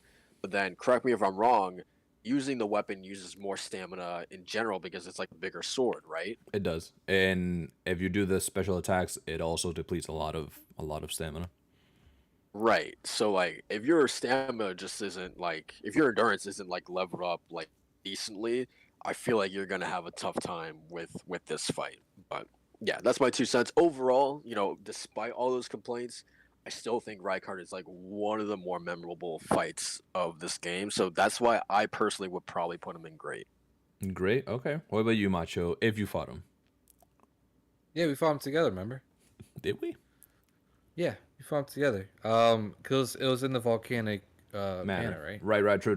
Yeah. Yeah. What do you think? Like, how did you leave from that? Yeah, it's filler. I I'm gonna smack you so wow, hard. Jesus. there's no reaction whatsoever. Yeah, no, because we know you I was- camping. I literally like right as you said that I was drinking water and shut. If this was The Oh, Office, man. I'm looking at the camera as you say that. I'm like, please. No, I agree with Soul and you. Well, man, this is a great fight. Yeah. It's a better version. Like I said, we keep saying it's a better version of Yorm the Giant. Absolutely. And the manta ray man, from like, Demon Souls. and what really had me at this boss fight was its animations. Mm-hmm. I am a sucker. Like I don't know, man. I'm a sucker for great animations in games, especially for animals. So that's why Horizon Forbidden West really captures me. But when it comes to snakes, dude, when an animator and riggers can really go ham on a snake design, it creeps me out to no degree. It did in Sekiro, and it did again with an Elden Ring. Just seeing the snake move around, like look completely unpredictable, super snake-like. That I was just like cringing every time I looked at it, and getting low-key scared. Right, like I was yelling to the wall. I remember yelling. I was like, "Dude, take this thing out, man! I don't like it." Then he becomes even more hideous. Because like having this thing just move around in my TV, just like staring me at the face, I'm just like, nah, this is not it. Like this is a great boss fight. It's for giving me that feeling. Even if it's like set PC, but like I really like set piece cinematic boss fights anyway. So this is a good one. It's really fun. I think he's bordering on Ludwig tier. Honestly, I really enjoy this boss and all the aspects. Like overall, it takes out like a lot of boxes. I can put him top of grade or bottom of Ludwig tier. What do y'all think? It would be Lubbock tier if I remembered what the goddamn song was. Oh, I feel you. Like just go to YouTube and listen for it and be like, okay, I remember. But the thing is, no, I had the Elden Ring soundtrack from the special edition, and even going to the soundtrack, I don't really remember what his song was. So like, Yeah, I that's just one thing listened of to this it game last that week, so I don't the know. music doesn't stand out as much as in other games. But Right, it's yeah. still But solid. the thing is like the Goskin duo's song stuck out to me more. Oh, that's S tier. That's some god level music, but it's not. But it's like Alright, here and there. It's I like see in what case by I case. I see what you did there. I see what you did there. But yeah, case in Yeah. point, it wouldn't go Ludwig tier because I don't really remember the song. All right. Well, we got right guard and with the snake that gobbles me, swallows me, ripped down the side of me. Let's go with. Hey, stop it, yo, Whoa. stop. We're gonna go with. Really quickly, wait, can you scroll down really quick? Yeah. What do you want to see? I'm trying to. Okay. You I see how could much put bosses we got because we got. you could put Good. Miranda, the Blighted Bloom, on filler, so knock some of these out. Yes, sir. You could put the Abductor Virgins on frustrating. Yes. What- Oh my fighting- gosh. fighting Screw one those of them- things. Yeah, finding one of them sucks. Fighting two of them. Magma worm. sucks even- Frustrating. And Macho, chime in Well, if you think we can something. we can save him for like an actual discussion. Because Oh. I got some stuff to say. Got About some smoke. Okay. Beast of Far Missoula, because he's like one of the earliest bosses you can fight. I would put him at mediocre, to be honest. Okay. Macho, if you got any Uh, comments, chime in. All right. Nothing. Okay. Um, Continue. No. I was just responding to what you're Okay, what okay. you're saying. Are there any other ones that you? I think a Dawn Thief of Fire is frustrating. He Yeah. just spams that stupid fireball. Oh, I didn't interesting. fight that one, so He's a gall. I don't think he's frustrating. Just like kind of boring, to be honest. Like 'cause Mediocre? again, he's because again, bottom. he's just an NPC kind of fight, and really the only thing you have to worry about is that fireball that he has. Besides that, it's not really too bad in damn. my opinion. When you get labeled for stealing a spell, that's Damn. Electo Black Knife Ringleader. It's not the Black Knife Assassin that you get. This is the one that you get the spirit for. This is a cool fight, and this is the only time you fight this guy, I think. I think that's a good fight. I have that actually. Yeah, I never fought him. He's difficult. He's in the when you go to the top layer where the Rani's quest ends. He's on the top left of that plateau in Gaul. Yeah, I think I fought him. I want to say okay. Okay, yeah, I agree. I think he's okay. Okay. Royal Knight Loretta. This is the first time you fight her in the hand area. I like this one a lot. Same. I don't like. So for all transparency's sake, Loretta Knight of the Hallowed Tree is like top 3 fights for me in the game. Mm-hmm. But I don't know. Are there any major differences between Royal Knight Loretta and then the Hallowed Tree one? Because if there isn't, then I would rank them in the same tier. I believe Royal Knight Loretta is a phantom, like it's a spirit form of Loretta. Right. Yeah. Right. But does she have any different moves? I don't think. I think Loretta has more moves than Royal Knight Loretta. Yeah, Right. I think so too. Yeah. So if anything, we can put Royal Knight in okay and Loretta in great. Yeah, I'm done with that. You done with that? Okay. Yeah, I'm cool with that too. Actually, yeah. So let's put because I think Royal Knight is better than a lot of these. I'm gonna put her like pretty up on okay, and then where's Loretta? Loretta. Yeah, I just love the arenas for both of those fights. Same. Yeah.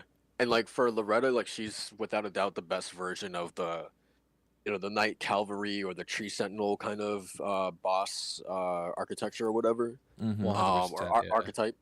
I agree. But yeah, I don't know. I just really think that her moveset is really, really fun to deal with. There's nothing in there that will like legitimately trip you up. Everything feels really, really fair. To me, this feels like, again, what I said about Godric, like this feels like a tried and true From Software boss. And I don't know, it almost in a weird way felt like it was going back to its classic roots. And I don't know, it was just a really, really fun fight.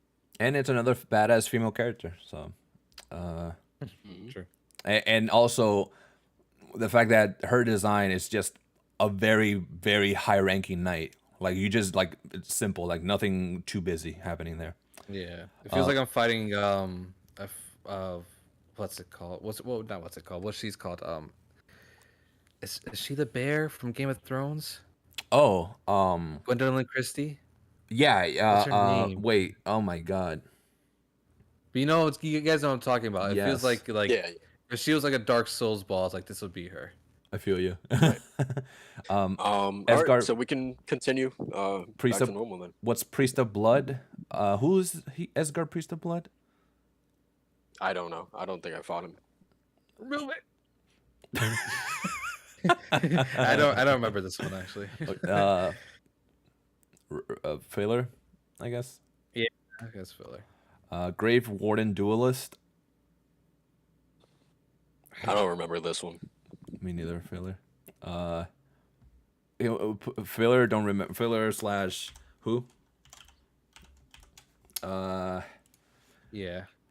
Magma Worm. Okay. I think the design of this boss is very cool, very simple, just a big ass lizard. It's like a dragon lizard. However, the way it moves does not go with how you move in the game. I think this is very much another case of a Sekiro enemy being in an Elden Ring. The magma just makes things extra annoying, especially the one that fights near the lava that we fought, Macho. Yeah. It was made easier, but it's because there's two of us. One of us distracts him, while the other one just pummels it. Yeah, that's why I don't really like. I mean, I fought one by myself, but I'm kind of neither here nor there on it. It's great design, whatever boss fight. I found it frustrating. It could go to mediocre or probably very, very low. Okay, what do you think, Asol? Let me see. I think. Oh boy, I think for me, I like Makar more. I think he's the one that you fight when you're on your way to Yeah, this one. what's it called? Atlas Plateau or whatever. Yeah, when you're climbing the side of the cliff. Right. Yeah. So I like that one more only because of the arena. It gives you more room to actually run around and fight him. Because the first time that I fought the magma worm was it was again at the end of a dungeon. So he's in this tiny ass cave, and there's just not a lot of room to really to deal with his whole lava trail thing that he does or whatever. So that made that fight miserable. But yeah, I think Makar is a classic thing of like, hey, like arenas are just as important as the bosses themselves. That's why the one on close to Volcano Manor sucks so bad. The one that you guys were just talking about because he's literally in a pool of lava. So yeah, I like one way more than the others. But again, just like It's like Makar. Radahn. It's Makar on the image, Yeah. so let's treat it like Makar. Okay, cool. But just like Radahn, I also it's big enemies. Like there was times where just like I'm attacking his feet and he stands up on his hind legs and like I can't see what he's doing like on his torso up. Because like I don't know, the camera just like doesn't go that high or whatever. The camera cuts him off, and I don't know when those instances are kind of annoying. But besides that, I don't think I have too like big of any like complaints with him, to be honest. Okay. Macho, did you get what do you like strongly feel with him? No, nothing much. I only fought him maybe like twice, and again, it was a great design, but it was just kind of like whatever. Then we can put him on bottom of Like he's okay. okay for me. Yeah, he's like okay for me. Yeah, I think he could be more interesting if only Makar existed, but there's more of them, so it kind of like makes it a bit less interesting. Fire Giant, gentlemen. You talking about big enemy soul, and this is the biggest enemy. Yeah, he. I don't know, man. I think this is kind of where the game started getting like I was just exhausted with the game at this point. Um, and I don't know, because he takes a lot of damage, right? His health is like pretty high, so like you really spend a long time with him. But again, it's the thing about you constantly having to like wait and chase enemy or bosses around because he does that one rolling thing sometimes. Um, so it's like I felt like I was having to really chase him around sometimes, which I just don't like. You can use Um, torrent. but I know. Um, it was also it was also really consistent or inconsistent because it felt like sometimes he could roll over like some things and then sometimes he couldn't. Hmm. Um, but There's an yeah, invisible wall by the cliff. Yeah, you So can make yeah, him roll over to the cliff and get him to the second phase and then cheese him again. There was like a way of doing that, but it was a lot of work to do it. Um, I think yeah, this is a boss that's in design again simple, but then it becomes complicated, nuanced. I like how he opens his stomach and it's a face, and he has like that eye open that's very menacing. I just think that in terms of fighting him, I agree. I've seen a couple of people in different podcasts and whatnot. This is the moment where they nearly dropped the game because the fire giant very much became just this obstacle that was a deal breaker for them. I remember particularly Kid and Krista Macho, where they both spent like 2 weeks with this boss and at times thought about dropping the game entirely. yeah, I remember Krista saying that she was gonna drop it because of this boss. Yeah, but they powered through. They beat the game and whatnot. But I think I personally think it is a like a frustrating, like at the bottom of frustrating. Like it could go to okay, but the fact that the way that the fight goes on, it can become so tedious. It goes to frustrating. What do you think, Macho? Yeah, this would be a Shadow Colossus boss if you couldn't climb it. It sucks. Yeah, It's not it fun. sucks. So yeah, frustrating. yeah. I think I don't know because of like especially if you're a melee build, just because of just how big his health bar is, um, I don't know. Like this fight just really felt like it just wasn't fun. Mm-hmm. I Um, agree. I don't want to be wailing at an enemy for like a really long time, especially like when their move set isn't the most interesting thing, right? Mm-hmm. Um, like they're like I think this isn't like challenging or difficult per se, but it's just because he hits so goddamn hard. Like even if you have like 40 vigor, man, like you could be two shotted by this thing. Yep. Um, so and because of that, like that's where the difficulty I think comes from. Right? Like he's not Melania by any means or Malekith by any means, but Of course. because of those things that don't make him difficult per se, but that's the things that make this fight hard and kind of boring.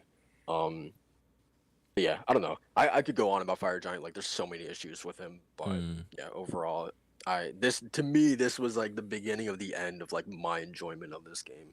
Honestly, this I whole area. It's interesting, right? It I don't like admitting it, but I do agree that Fire Giant is the boss that will tell you like, oh, maybe some of the bosses weren't as great as I thought they were.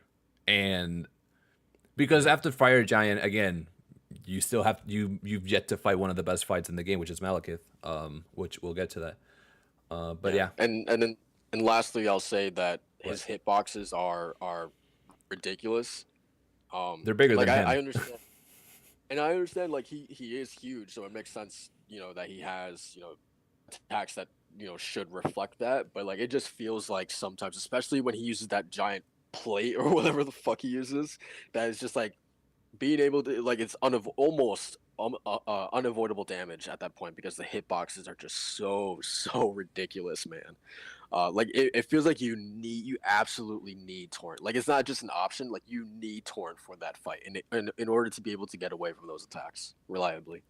It's extra frustrating because you can be fighting him on one side of the map, and his second phase will always start in the same area. So when you get out the cutscene, you're all the way in fuck who knows where, and he's like, you have to ride to him because he's so far away. And by the time you get there, he's thrown like 3 fireballs at you. Yeah.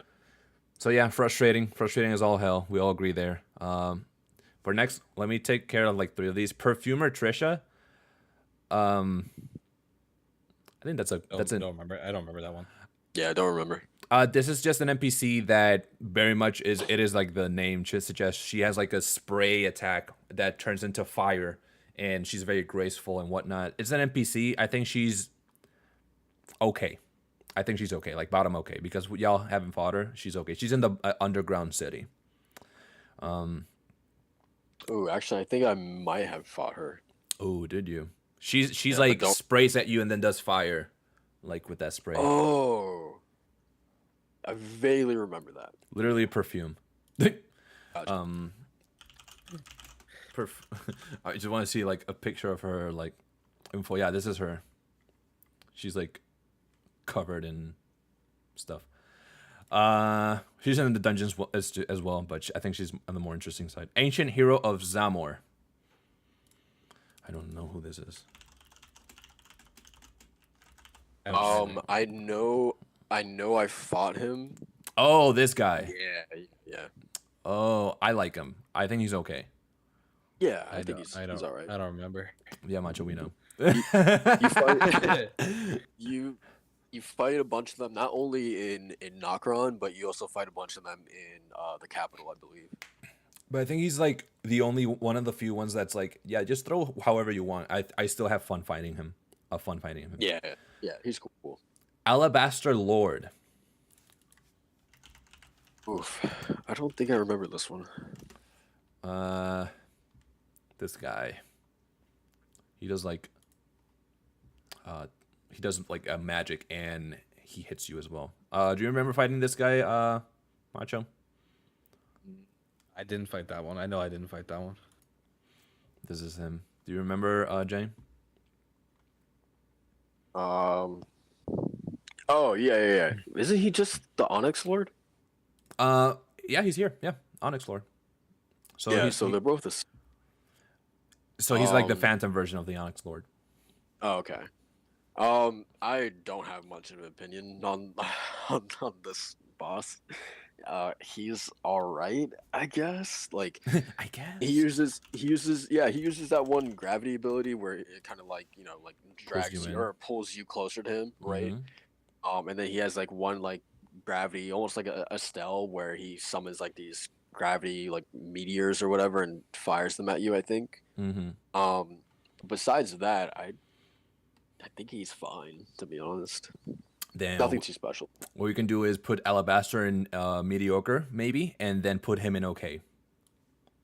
Okay. Okay, that's another one. We'll later make a tier that's a Macho needs to fight.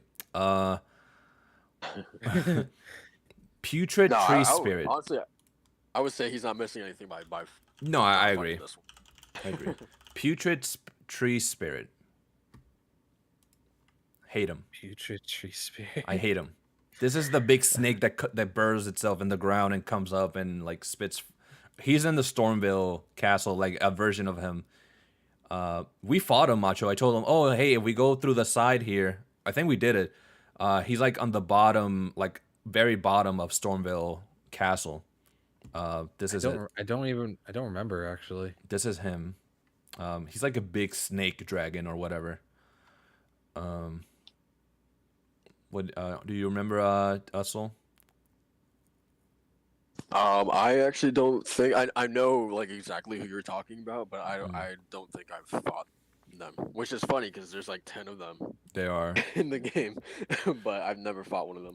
So I put filler because there's too many of them. I think there's too many of them. How was your first time fighting against one of them? I fought one in Stormville Castle, the one on the side, and honestly, it got a bit frustrating, but it was manageable. It was like I felt fulfilled when I beat him, you know? Okay. Like I would say bottom, you know what? I'm going to put him in bottom of okay. Cuz honestly, I think it's an interesting enough design where I can like forgive it. All right, people, we're in the finals. We're almost there, y'all. We're 3 hours into this. We're almost there. Astil, natural born of the void. This before y'all chime in, this is Ludwig. This is a Ludwig tier boss right here. Oh, really? Oh, yes, sir. If not Ludwig, bottom Ludwig. Man, this is like this brought me back to Bloodborne days, back to the scenery, the music, the design of the boss is so creepy. It looks like a great one. It reminded me of like the amygdala almost, or like oh my god, what was it? The emissary, like that type of like coloring and ambiance. It just took me back to Bloodborne. I'm also good with putting him on the top of Gray, but I think he's Ludwig tier. What do you think? Yeah, I This is the, think. this is the one I didn't Oh, fight, so you okay. can go ham. Um, I don't know. He's weird because I love his arena. Mm-hmm. I think it's absolutely gorgeous. The music Mm-hmm. as well. I love his design. It almost feels like he I saw someone compare it to like it's almost like Estelle doesn't belong in this world. You know what I mean? Yes, correct. Um I mean, he is a like fallen he just star. right. But it's almost like he's just out of place, right? Mm-hmm. He's yeah, just out of place, and I think that's a really really cool idea. Um Yeah. so yeah, I love all those things about him.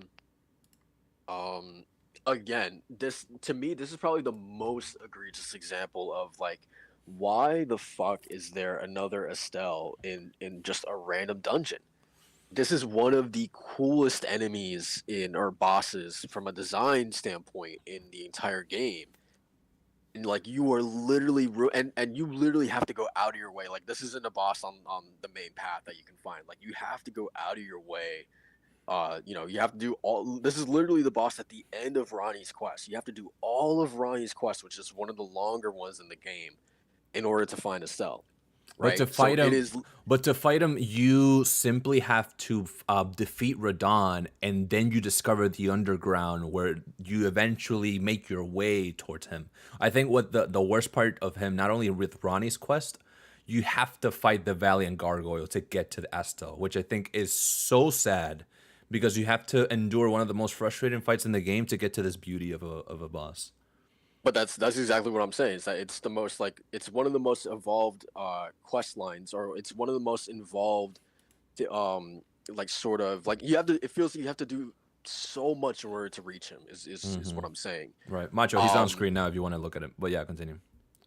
yeah. So and because of that, it felt like almost I don't know if reward is the right word, but it felt so special getting to see Estelle for the first time. It felt so almost unexpected. Like it was a genuine surprise and a shock to see him for the first time. And then like it's just such a weird decision to have Estelle show up again in the consecrated snowfields or whatever. Hmm. It just boggles my mind, and it goes to this wider kind of thought that I have of like maybe the game is too big. If you have the need to do this, to repeat bosses like this, maybe you guys Yeah. should have cut the scale of the game a little bit in order to avoid this repeating boss thing, because it really is a problem that like you're lessening the impact of these bosses if you're just running into them in multiple places. So yeah, I feel like this is the most egregious example with Estelle because he's just so cool. Why would you ruin that?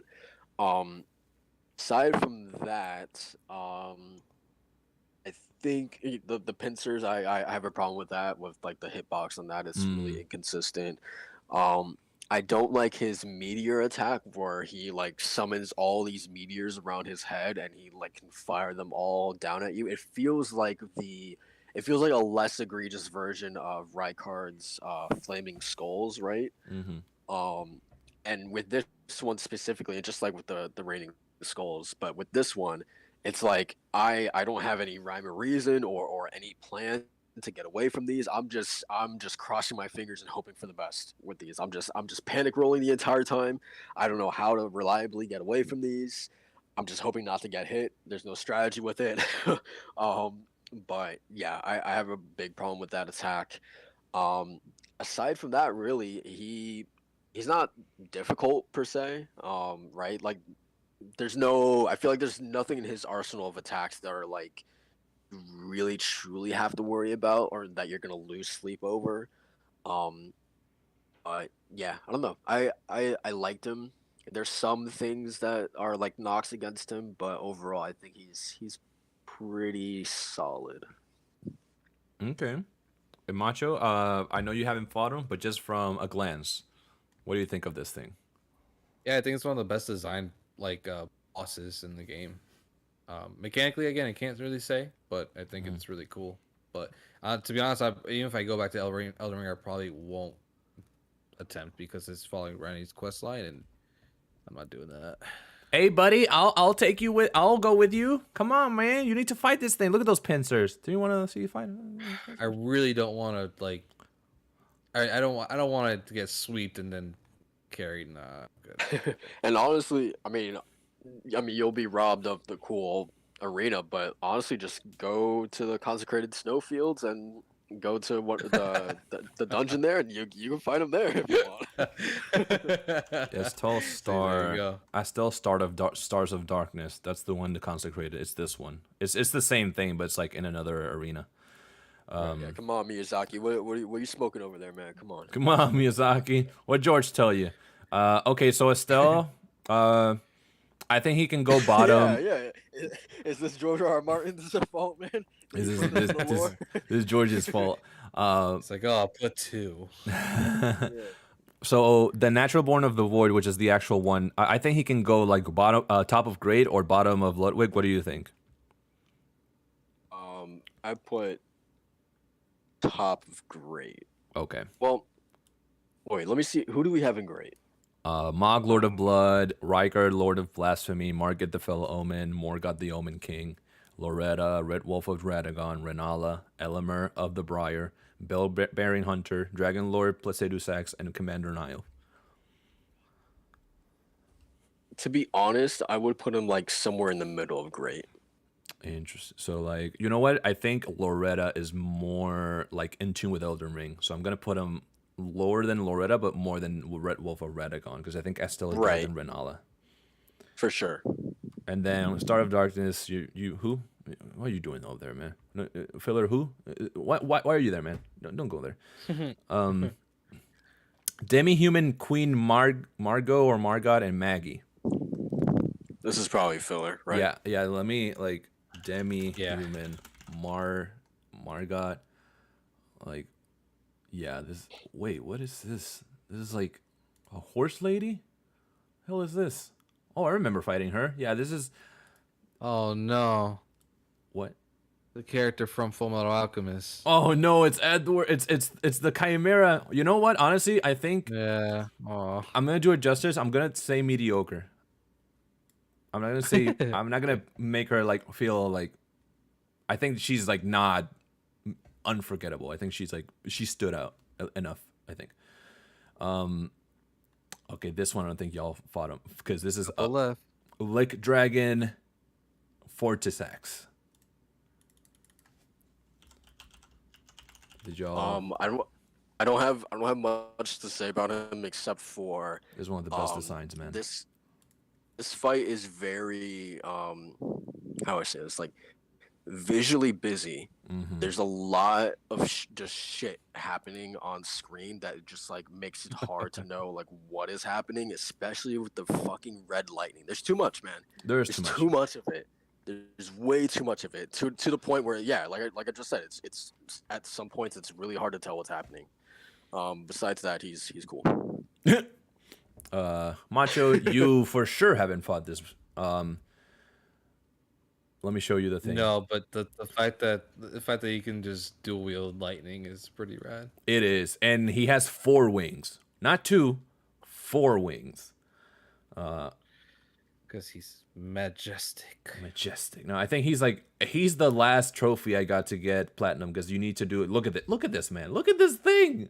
Look at that dragon. Yeah, it's cool. That thing's badass. Honestly, Soul, I mean, I don't know. Aside from the busyness, I think he can go top of okay, bottom of great. I think he's pretty awesome in terms of like design overall. I think it's busy, a lot of lighting, but I think he stands out from the other dragons.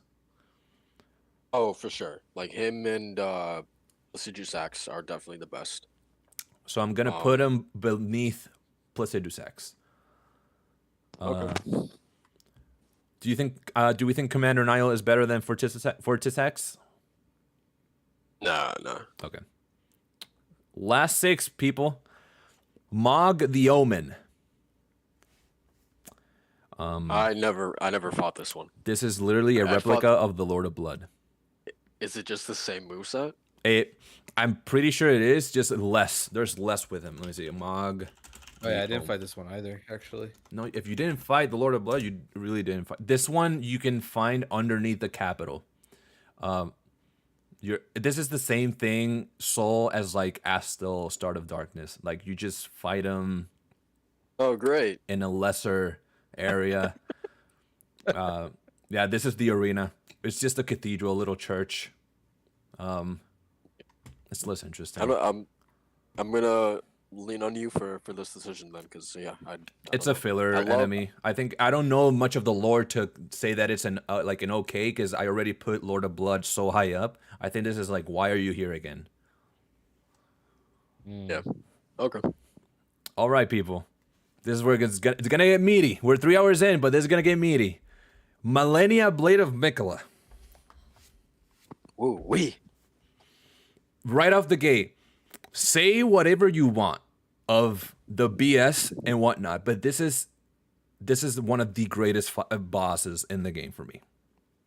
For me, like she's just Lady Maria in this game. Not the BS again. For me, I this is the kind of boss that I have to distance myself from the gameplay, because if not, I'm gonna put her like gameplay wise and how much fun I had. This is top of frustrating. But I think in quality, she is Ludwig tier. What do y'all think? Talk about me. Talk about I feel like we can't separate those two. Okay. Because boss design and gameplay design have to go hand in hand to be a great boss fight. Okay. And I think I agree with you on the whole Millennia as far as like the set piece of what she represents and the music and everything else. Like the boss design, like the way she looks, like it's incredible. But as far as like an actual boss design, she feels out of place in an Elden Ring game. If it really does feel like she belongs like in a Sekiro or like a faster paced action game like a Neo or something like that. Because she's so like out of left field. She's hard because of the hindrance of like what you have in the game. And then I don't know. This is where like it gets really murky for me, because there's so much you can do in Elden Ring. There's so much help that you can foster. There's other different kinds of builds you can do that like my points could be completely moot on like how hard she is. But it's general consensus that she's like a really hard boss in the game anyways.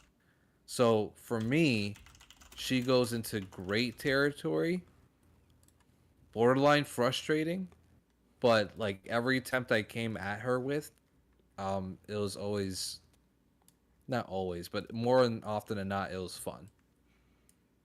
I made her own category. I just put a tier called Millennia Blade of Mikola.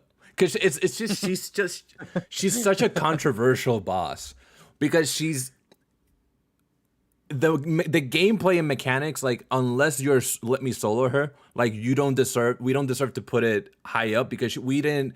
It's so frustrating. It is such a hard boss. What do you think, so like to Macho, what Macho said, and I agree with a lot with what Macho said, and not separating it for sure, but you know, treating it like that, I think different tiers. But what do you think? For now, she's in her own tier, but what do you think? I mean, as you guys know, this is the boss that made me drop the game. I haven't gone back since. I never got to beat her. After several attempts. I don't know, man. Like I feel like Melania and a lot of the other bosses in this game, it feels like From Software constantly trying, and I don't know if this is necessarily a bad thing, but it feels like them constantly trying to like one up themselves, because they have this reputation to uphold with, you know, how difficult their games are. It felt like Melania was like the antithesis of that, of like them making something for the sake of being difficult. And I don't know, because it's funny, because like I don't have a problem with a majority of her moveset. Right? Like I like even the healing, her being able to heal is like, to me, I don't have a problem with that because it feels like it's going to be a slug match, like a slug match or whatever, where I have to be I have to treat her differently than other bosses. Where like I can't stop with her. Like I have to be relentless. I have to be overly aggressive with her, and I like that. I like that back and forth. But again, it is the potential of her being able to do the waterfowl dance at any point that makes me hesitant to be aggressive with her because it's like the moment that she hops up in the air, I am fucked, you know. So, I don't know. I really do feel like if that one move was just taken out, that this fight would be fine. I would have no problem with it. There were times where just like, and it feels inconsistent with when she can use it because there have been reported times, and even I had a few fights with her where she doesn't use it until like her second phase, um, and I have way more fun in the occasions that she doesn't use it. Um, but yeah, it's literally that one move that I feel like it's just like I don't know. It ruins everything because like yeah, as you guys know, she's easy to stagger. If you are relentless with her, especially if you're someone who uses dual katanas, it is really easy to stagger her. Um, but yeah, it's just that one move, man. Okay. That being said, you two, I'm having a hard time placing her like anywhere. First of all, corporate wants you to look at the check the difference between these two. I think they're the same picture, but corporate wants you to check what's the difference between the wolf and Millennia. Nothing. Nothing is different. This is the this is where FromSoft said let's we're making a new game, and someone forgot. The creator of Millennia forgot, and they're like, "Oh, this is not for Sekiro." No, just put her in. Put her in. She is the definition of the perfect match against the wolf. I think what I hate is the fact that I can see her in that game, but because this is Elden Ring, she is the top of frustrating. But I think she is also one of the best designs, set pieces, lore, everything of the game, if not the one of like top 3 for me. But Yeah, again, I'm torn. I'm torn. That's why I made her own category, Millennia Blade of Mikola, just her. Yeah, I mean that's why I'm torn as well because I agree with Soph. Like if she just didn't have that one move, I wouldn't be like as frustrated with the fight as I would have. And the thing is, I really like the fight too. Like it's on that realm of like Sekiro and even Kingdom Hearts 2 boss fights where it's like you're getting to the weeds of the freaking fight. Like you're just going mano y mano kind of thing, and it's really cool. But then there are other times where like I feel really trapped whenever she's doing stuff, and that's where it gets frustrating. It feels like, oh man, like if because I'm hindered as the player character, and this boss has way more aggressive tool sets than I'm available to at the time, then it feels a little unfair sometimes. But again, at the same time, the boss is like so iconic and everything. So like, I don't know. I think I can't really divide if like I had more fun than I had frustrations. I don't really know. honestly, I think that she's like she's on steroids when it comes to the absolute amount of BS that you go through when fighting her. I think what adds to it is the fact that when you get to her second phase, she regenerates the entire health bar. You have to get her down one entire health bar to get to her second phase, which is her first phase, but even worse. Now she can fly. Contrary to I Ludwig, that you get him to his second phase, he has health. He has half of his health, and he adopts a different move set. I think that's Ludwig is the epitome of a balanced, hard fight. Well, this fight feels like it was like for and we've said this about some other bosses already, but this fight really does feel like it was ripped straight from Sekiro, and yep. like it was born for the parry mechanic. You know what I Yep. mean? Yeah. Like Yeah. Yeah, I don't know. I really don't know. I almost feel like Sekiro was like, oh wait, this is all Sekiro's fault, man. Now we've gotten some of these bosses. Well, that's why I went to Elden Ring thinking like, oh, we're gonna have some like adaptation of Sekiro's combat too. That'll be really cool, and it's not. It's Dark Souls 4, 5, and 6, Yeah, and then with some bosses from Sekiro and Bloodborne. So, I mean, with that said, I think I could put this into the great for me. I put her and go back to Oh. Sekiro tier. It's just oh hard because I want her to be in Ludwig tier, but her mechanics do not synergize with how the gameplay is in Elden Ring. But oh I she's for do, sure. yeah, she's just such a I agree. beautiful, beautiful crafted fight, and for you to get to Stunning. her, you have to go through some like fire and brimstone to get to her. Like it's so hard to get to her. Man, Acho, it sounds like he's got a crush on her or something. Hey man, I'm simping for that Scarlet Queen, man. Like Yeah, I gotta keep my statue away whenever a wall comes up from you. rubbing my hands already, boy. Whoa. Um, um, yeah. And, another thing I wanted to say sure. was feel like I feel like she would really benefit from like a cooldown or at least a noticeable cooldown because it never felt like she had one. Never. She doesn't Especially know like death. She doesn't know yeah, death. especially like in her phase 2, it feels like she could just go from waterfowl to using the clone attack right back to another waterfowl with no cooldown in between any of these things. Um, again, it goes back to what I was saying earlier of just like a boss feeling difficult for the sake of being difficult. Mm-hmm. And obviously, like I have a problem with people who are like, and also, whoa, the thing that you mentioned of you using shields to block her attack, but she can still heal, Mm-hmm. even though you're using a shield to block her, is absolute bullshit. Um, Agree. but I have a problem with people who say like, oh well, you can you have to do this in order to dodge waterfowl, or if you run away and then run forward and then dodge this way, you can dodge, you can avoid waterfowl, or if you throw an ice pot at her while she's in the air, you can avoid her using waterfowl, right? And I have a problem with people saying all these specific maneuvers that you have to do in order to avoid her using that one attack. Like I don't know, it's just like I feel like I shouldn't feel the need to do the because it feels like it's breaking how I want to play the game. If I have to do this one thing very specifically in order to fight this boss. You I know don't why know. that I is?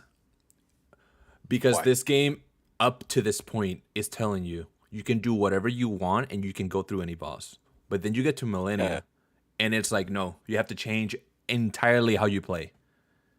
And Mhm. and I think if the game from the get go, if Millennia was in Dark Souls 3, I'd be more forgiving. Why? Because it's more focused. But Elden Ring is already from the get go telling you that hey, anything's possible. No, once you get to Millennia, she's like, you will know true horror. And there's really no other way to fight her unless you do very specific things or gang up on her with 3 people. And even then, sometimes you die. You know? Yeah. Yep. So, again, So I with that for me, she's great. I'll put her in great. great. I don't know if Okay. I'll put her in Ludwig. Well, no one goes. What do you think? No, I'm kidding. Listen, I'm really keeping that statue away from you whenever you come visit. And for the record, I would put her at frustrating, obviously, but I don't have a problem with you guys putting her at great. um, Well, it's I guess it's really on you. What do you want to put on her, man?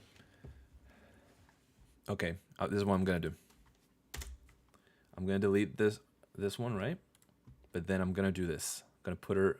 I'm frustrating, right? Okay. But then I'm gonna do my Millennia / frustrating. Because I just think she's on a league of her own. She is frustrating, but again, she has so many pros to her design that just make her like another league. I'm gonna put her Millennia / frustrating. Do Okay. we agree with this? Yeah. Okay. Soul? I have no opinion on this.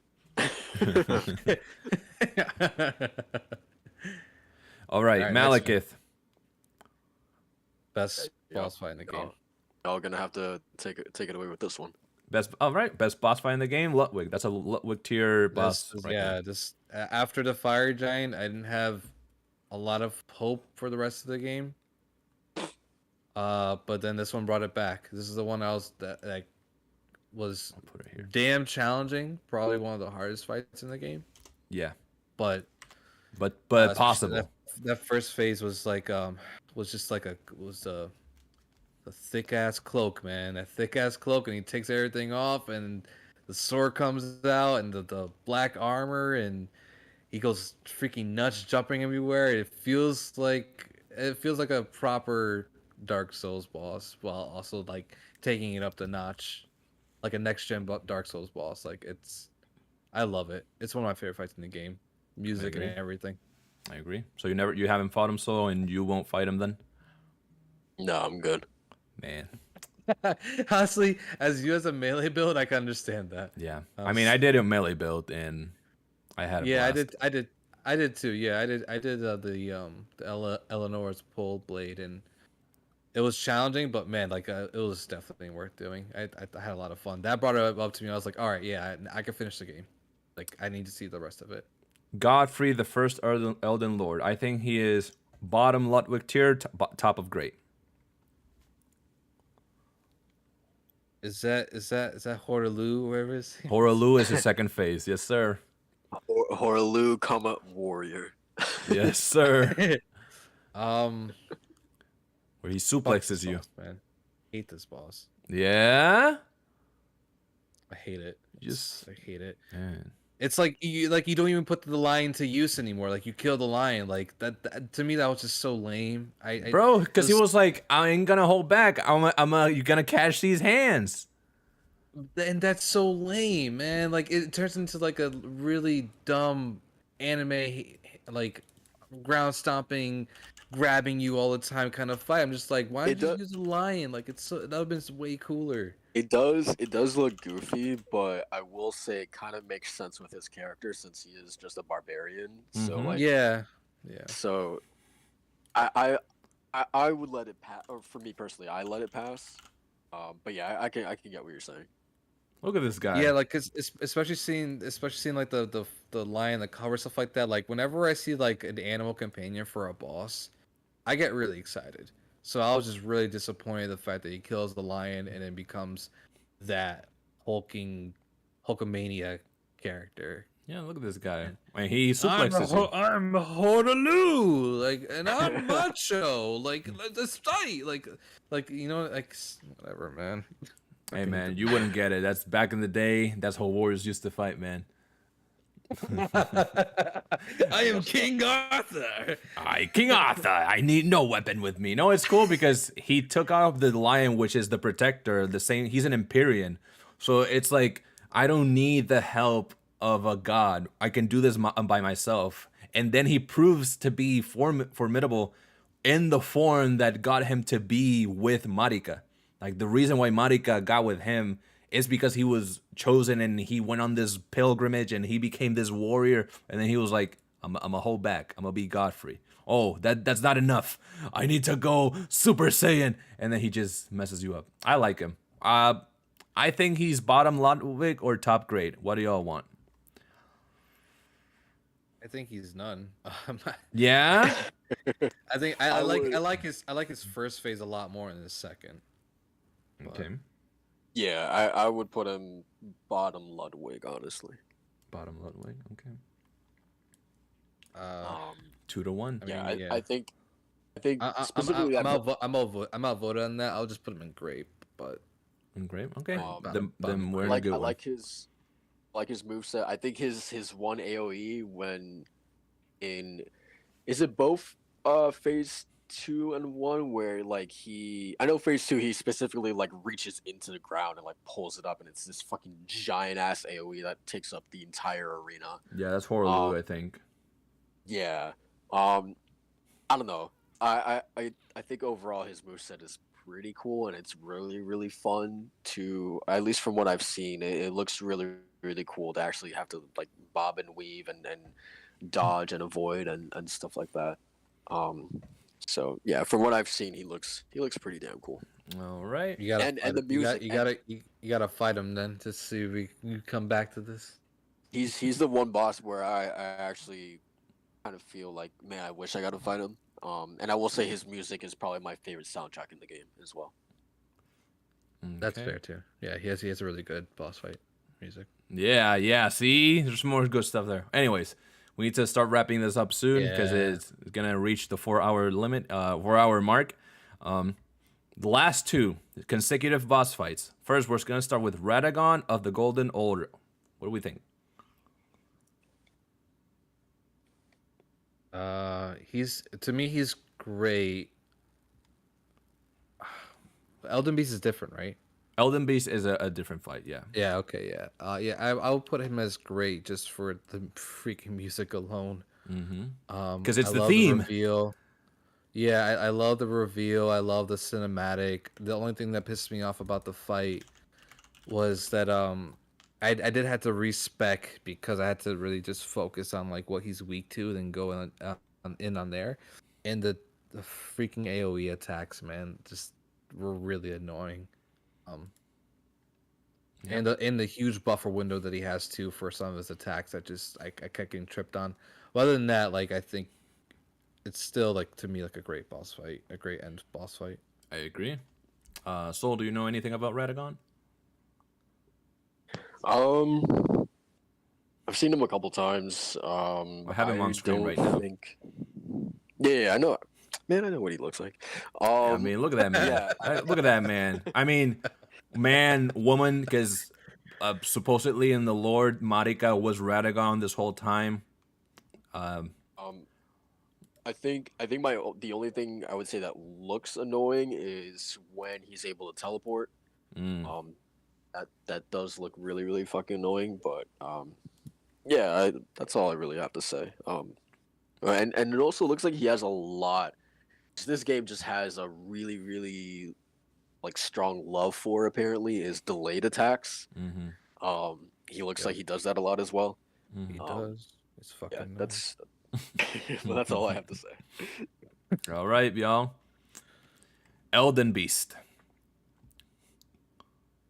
I am glad I did not have to fight him.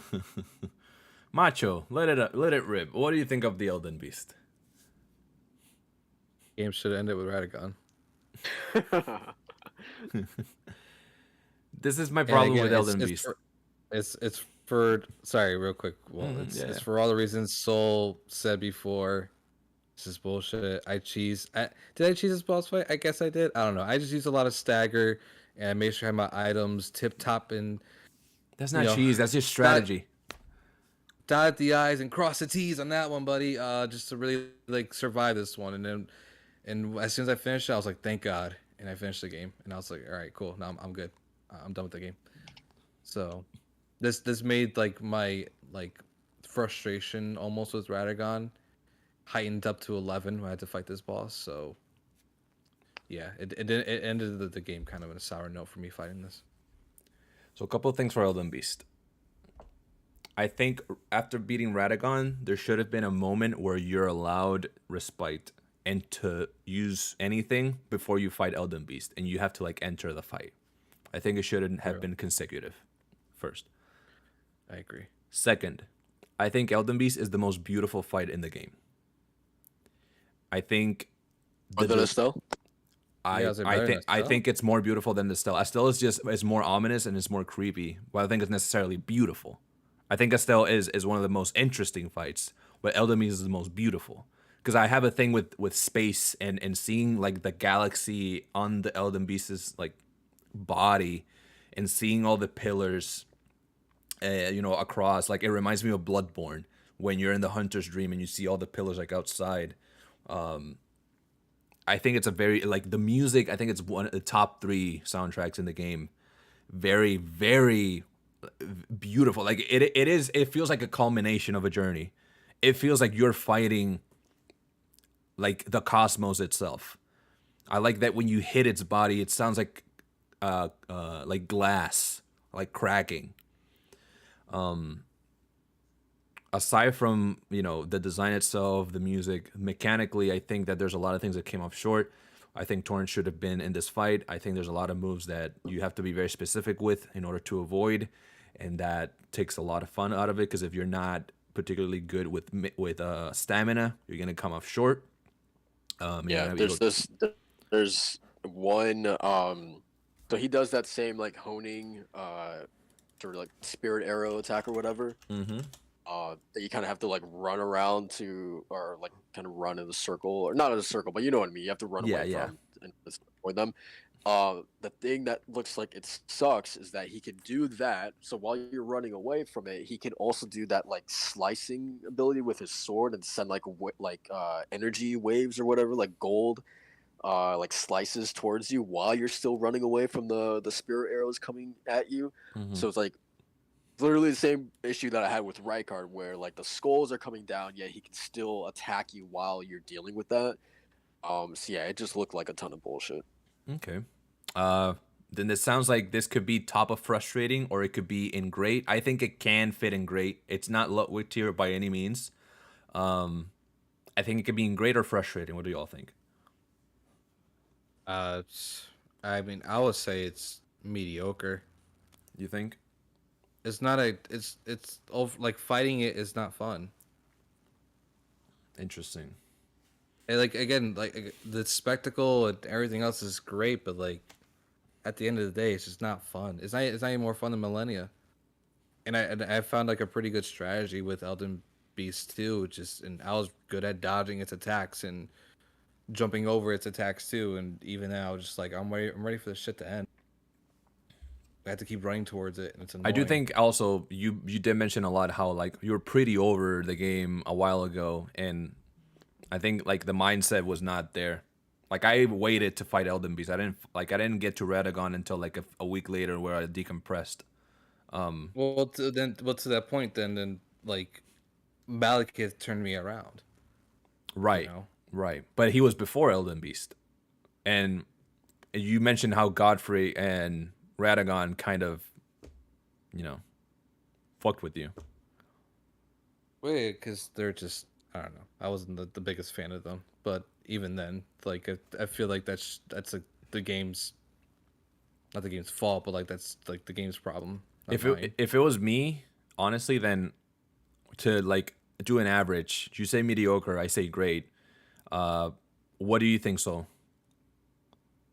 I don't know. I feel like it's kind of wrong for me to really vote on this one since Then let's go average on this, and Macho put him in okay. I'm cool with that. I was about to say like I'm okay with putting him in okay because like even at the top of okay because again it wasn't super frustrating. It was just like it was just like whatever kind of thing. I was just like ready for the game to be done, and it just wasn't really that fun. All But right. I do appreciate everything else around it. But Yeah, yeah. for sure, for sure. Well, ladies and gentlemen, we have finished our Elden Ring boss ranking 3 hours and 46 minutes later. yeah, let's get the hell out of here. Let's wrap this up, y'all. Let me just quick. Gonna mention all the names as they are in their tier, so we know where we're at. Ludwig tier, Godfrey the Whoa, whoa, Grafted. whoa, whoa. No, don't do that. Don't. No. Come on, guys. There's only a few of them. No. Let me just highlight They that can read, man. what this game gave us is Godric, Starscourge, Malekith, and Godfrey. These are the pinnacle of this game. And it's sad. It's sad that they're so like far between each other. They're so far from each other. It is. I will admit that it is kind of weird seeing so many bosses and just both okay and filler. Yeah, it's. Honestly, Oh, you know what? man, I can't wait to use this in our game of the year discussion. Yeah. Jeez, man. I got some thoughts for just later. like I mean, obviously I'm not super high on Elden Ring. I still really like the game, but this just puts into a better perspective of, especially when these games are known to be like boss heavy. you know, and their highlights are the bosses. And seeing this brings like a lot into perspective now. It really does. And I don't know y'all, but I had fun doing this. I know we took a while, but Elden Ring is a big bloated game. I wouldn't mind doing this in the future with another game. Maybe a Bloodborne. Maybe revisit some of the past ones if y'all are I down. would love to do this with a Bloodborne, Dark Souls 3. Yeah, I Yes, would love to sir. do What that. do you think, Soul? Yeah, I'd be down. Yes, sir. And when we finish all Horizon, we could do Horizon enemies. Maybe. I don't know. We'll see. Anyways, Soul, take us out of I here, love Soul. that. Yeah, anyway, if you enjoyed this very, very long and arduous boss tier list ranking, go ahead and like the video, share it out, consider subscribing to the channel. Maybe we will be motivated to do more things like this. Who Let us knows? know what you think about our rankings. Do you agree, Yeah, disagree? which ones you disagree with or agree with, let us know. Why. This is the base tier list. Oh, yeah. But yeah, man, Macho, you got anything going on this week? Just more Xenoblade 3, man. I'm just gonna go through that. I won't talk about that extensively now. Next week for sure. Once I get more hands-on time with it. More multiverses. But after this, yeah, I'm just gonna go get some food, man. I'm hungry as hell. Yeah. Yeah, same here. Walt, what about you, man? What's Gonna, going on? gonna get some food, man. I'm gonna play more Live Alive. Get through some more Control and Horizon. I'm happy that my PlayStation games are female driven. Some badass women I'm playing the games of, and I love it that I don't have to stare at a sausage fest when I play a game. Which is Live Alive. Which is Live Alive basically, except for that's why I got Lei Kugo in there. Yeah. But yeah, man. What about you, Soul? Just more Horizon, and I'm going to watch on Monday Bullet Train. I don't know if you guys have heard Oh, about that. I'm watching that Oh, next nice. week when I go to Puerto Rico. Yeah, it looks pretty cool, man. So yeah, Yes, sir. that's Cool. what I'm up to. And yeah, man. So once again, if you enjoyed this video, go ahead, like it, share it out, and we will catch you guys next week with hopefully a normal podcast. Who knows? Hopefully, there's some topics to talk about, but we'll see. Until then, this is the DualShock and Sense crew, and we will catch you guys next week. Peace. See ya.